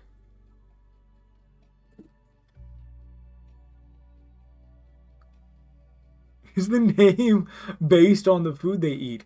Because this forced noises on my mouth until it sounds like a name. That's solid. Earlier in this stream, Carrie Jomo, I kind of broke down how I tend to bury the Klingodoomer. What is bury the Klingodoomer? And please type what that is, because I love that. That's insane. Yeah, sometimes, you make noises with your mouth. The thing I tend to do is I tend to go to, like, Google Translate, for example. And you go English to another language. We're going to go to Scottish Gaelic, because that's always fun. And we're going to go with something, we want to be warlord kind of thing. No, they don't have a specific word for that. Maybe if we... do. There we go. Tegherna Kogai. Probably not at all how that's pronounced. My apologies if I'm butchering that for anybody who does speak that language. They could be called rice because beta fish usually live in rice paddies.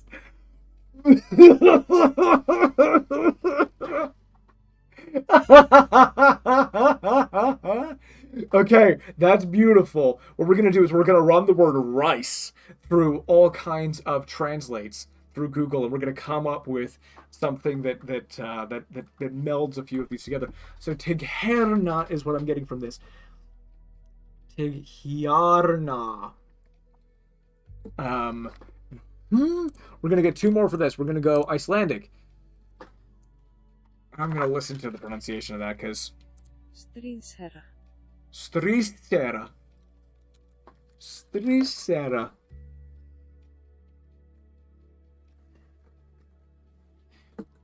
Actually, I'm going to go back one. No! Lord, don't want Russian, want Scottish Gaelic. There's no pronunciation. That's why I didn't look at it. And then one more. Go Latin. Bellum Dominus. Bellum.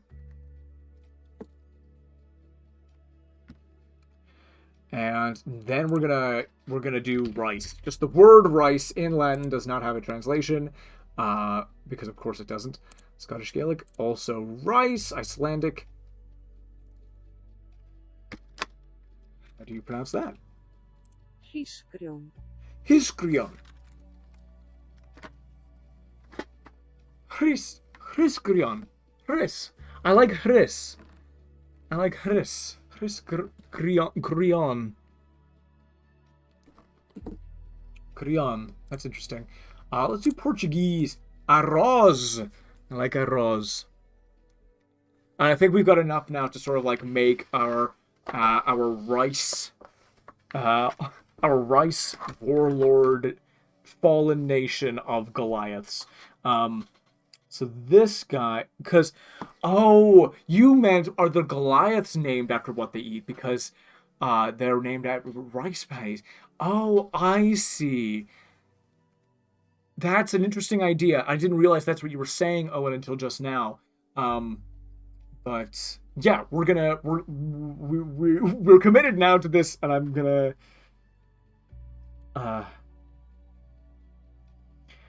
Arrogrion.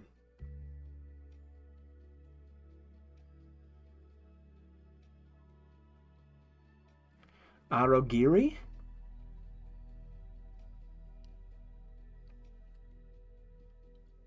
From the nation of Arogir? Yeah, I like that, actually. So we are gonna go Arctic continent, subheading nation, or like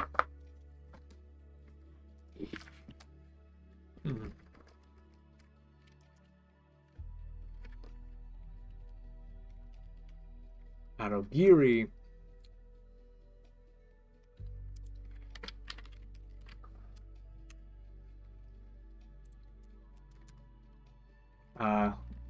The remnants of the fallen civilization of Arogir.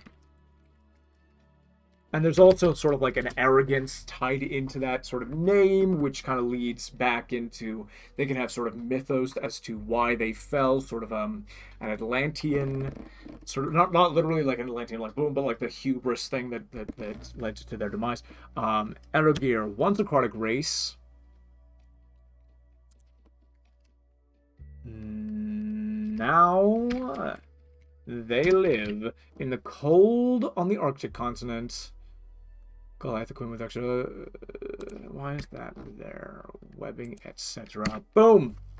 I love it. We have named those guys. That is very good. Ooh, Carrie Jomo has posted. So, Barry is a rabbit folk ranger. They reside in what the DM named the Out. You didn't need the explanation. It was a parody of Australia. I love that. Barry was bullied by kangaroo folk because Barry was a rabbit. I'm not laughing because I'm not trying to insult your story. I am delighted by this. This is fantastic. So Barry hated kangaroos. Absolutely he would. Klingos, I decided, were a name for undead kangaroos. So Barry kills Klingos for a living as an outlet, hence Klingodoomer. Oh my god. Carrie, everything about that is perfection. Do not change a syllable of that. That is beautiful and will be remembered throughout the ages. I love it. Thank you. Thank you for the gift that you have given me by telling me that story. That is amazing. Oh My God. Okay, we're we're past the 3.5 hour mark. This has gone really fast for me. We're gonna actually switch back music wise. We're gonna go back to the beginning of.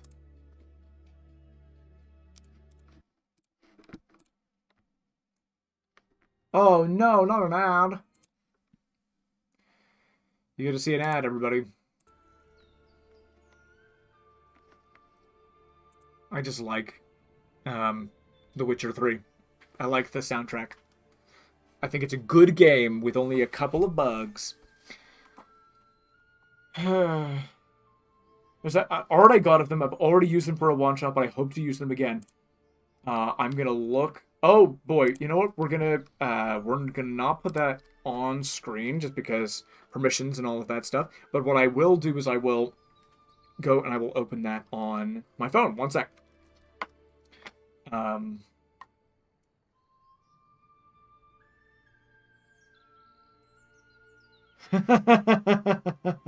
I should have looked at my phone before this. I know that now. I didn't know it at the time. So that's something.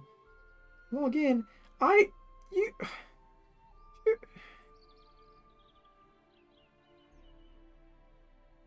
Oh no! Cancel. Boy. Now I'm trying to log into Twitch on my phone so that I can get in. You know what I could do? Tell you what I'm gonna do. Give me one sec. If I can't log in first try.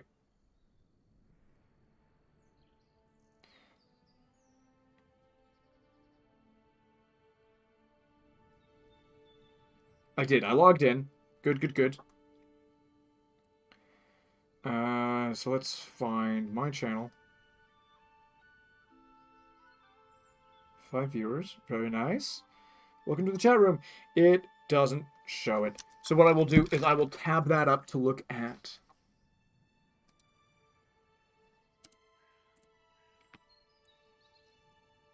Yeah, okay, that did work. Okay, good to know. So if I make a new window, you can't see it. Kerjamo. 9%. Bury the Klingodoomer. That's wonderful art. Shout out to Daffarine for their character art. That's awesome. Barry. Hecka stealthy. Love it. Great aesthetic. Great aesthetic. Oh, giving it a big old like. That is beautiful. I'm on Instagram for the first time in truly like years.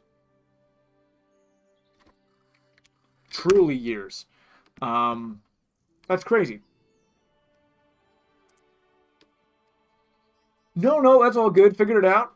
No, they're awesome. That character is awesome. Hey, it has been a long time, and we have known that the other plays D&D for a long time. Carrie, we gotta play D&D. I would happily put you in the next like one shot or something that I run. I just finished a campaign actually, which means that there are definitely sort of like ideas. Yes, we do. Yes. The ideas like pumping around in my head for like interim one shots and things.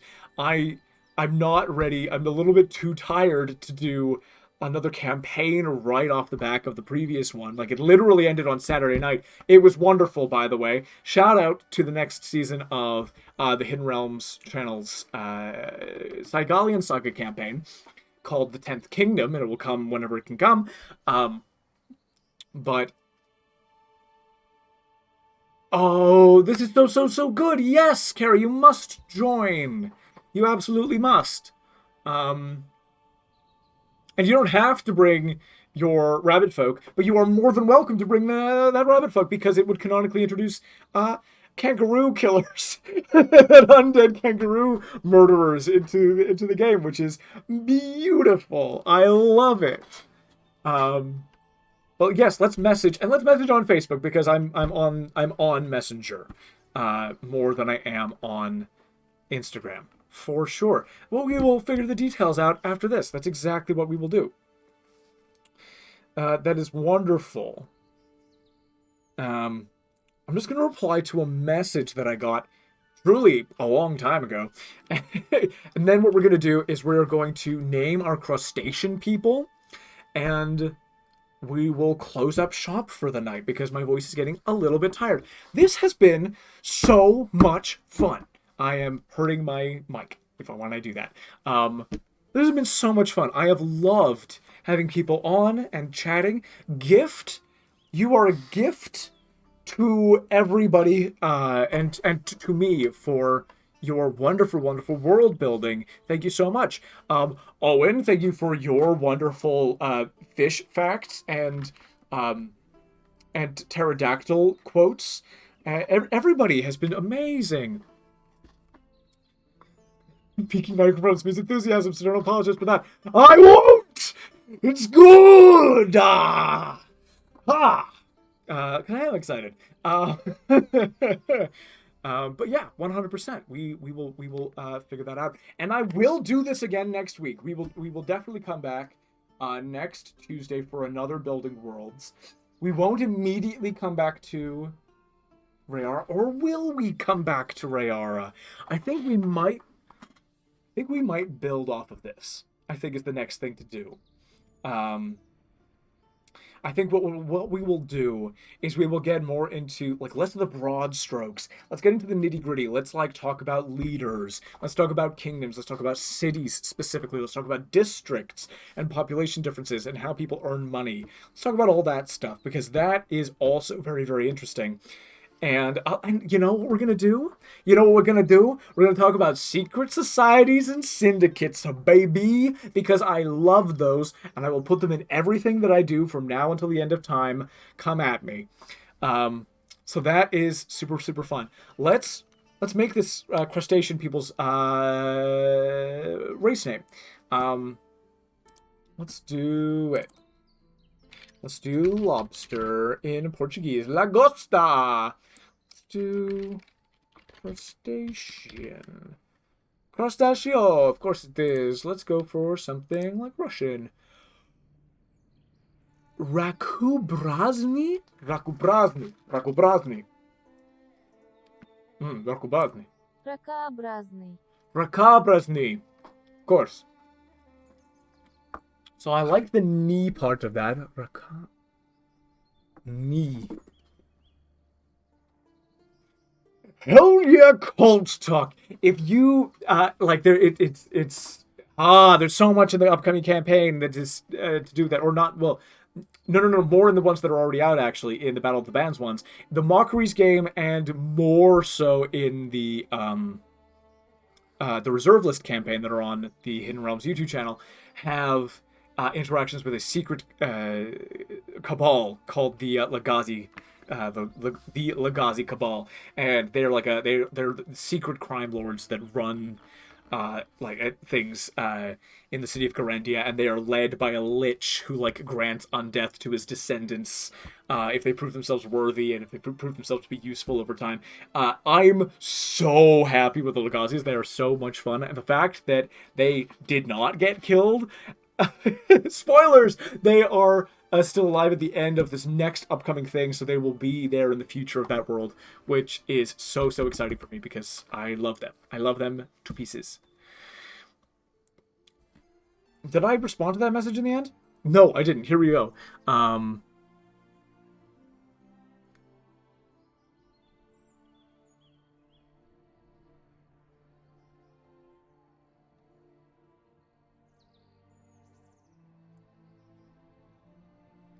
This is entertaining for everybody I know.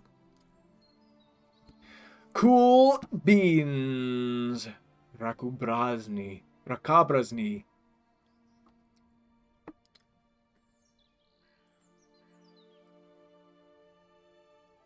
I like all of those sounds actually.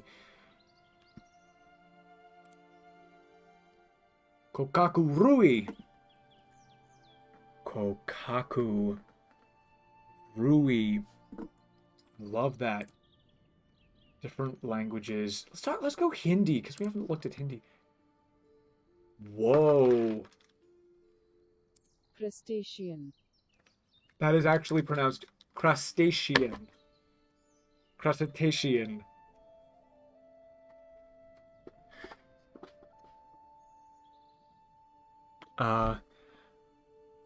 Kokra.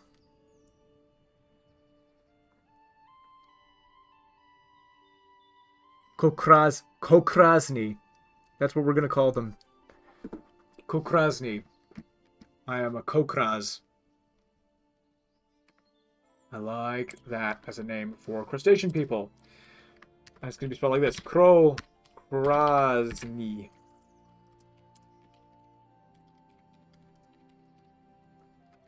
Crustacean folk. Krokrasny, and I think that there are like very many variations on those, kind of like the Simic hybrids in the Guildmaster's Guide to Ravnica. I think that there are all the like there is a great variety among like subspecies of Krokrasny, for sure. And a single Krokraz can look very different from any other one. Okay, so we are coming back. We're going to talk culture. We're going to talk cities. We're going to do some more design and what have you in that way next week for Rayara Part 2! Huzzah! Guys, this has been so exciting. This is a big new step for me in like my interaction with the internet. So what you can look forward to is this going up on the Hidden Realms channel in a couple of weeks' time, and I'm going to make a video on my YouTube channel, which is going to be me presenting what has been created thus far.